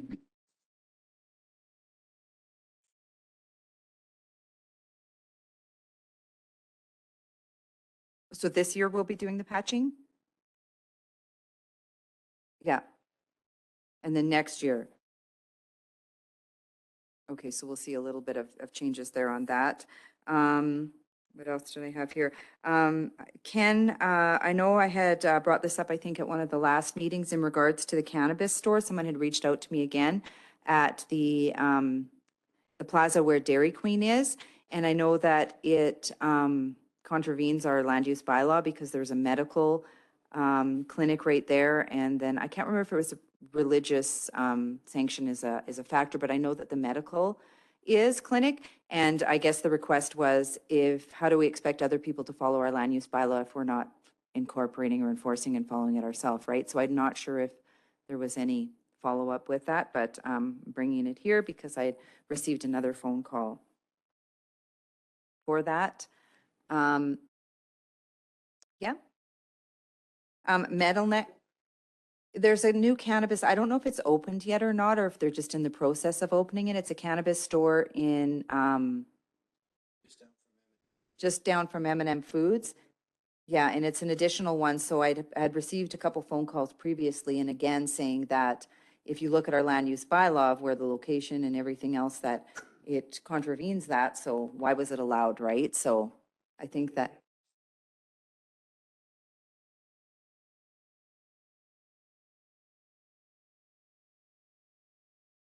So now what do we do? Because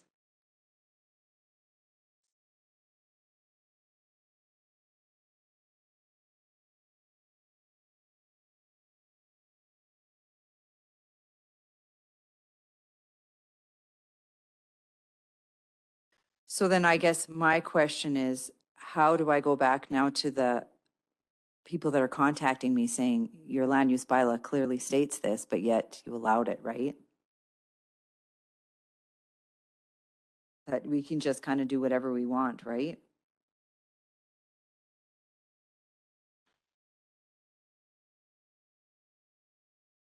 So, Do you want to go ahead? Go ahead. yeah. So I think Ken and I can sit down and have a conversation about what some of the options might look like. I certainly understand the point that the bylaw says one thing and something else has happened. And I think we've acknowledged that that was an error. So we got to see what options are available to us to see what we can do to correct that. But until I've had those conversations, I'm not sure what we can do. So we'll have to have those and see where we go from there. So should I direct these calls to you or what? Yeah, you certainly could. I mean, the conversation would essentially be that we acknowledge that We acknowledge it that there was an approved error. in Yeah. error. And we're currently reviewing what our options Okay. might be. Okay. Metal next to, have we heard, is there a grand opening or ribbon cutting or anything like that? I know that there was a request quite a while back, and now that everything is kind of done, do we know? We haven't heard anything?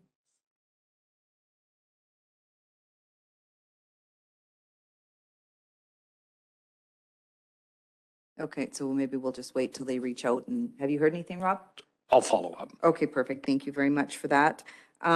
And then just a couple, we talked one about dust control, and on 62nd, is that the one by Canvac? Or, yeah.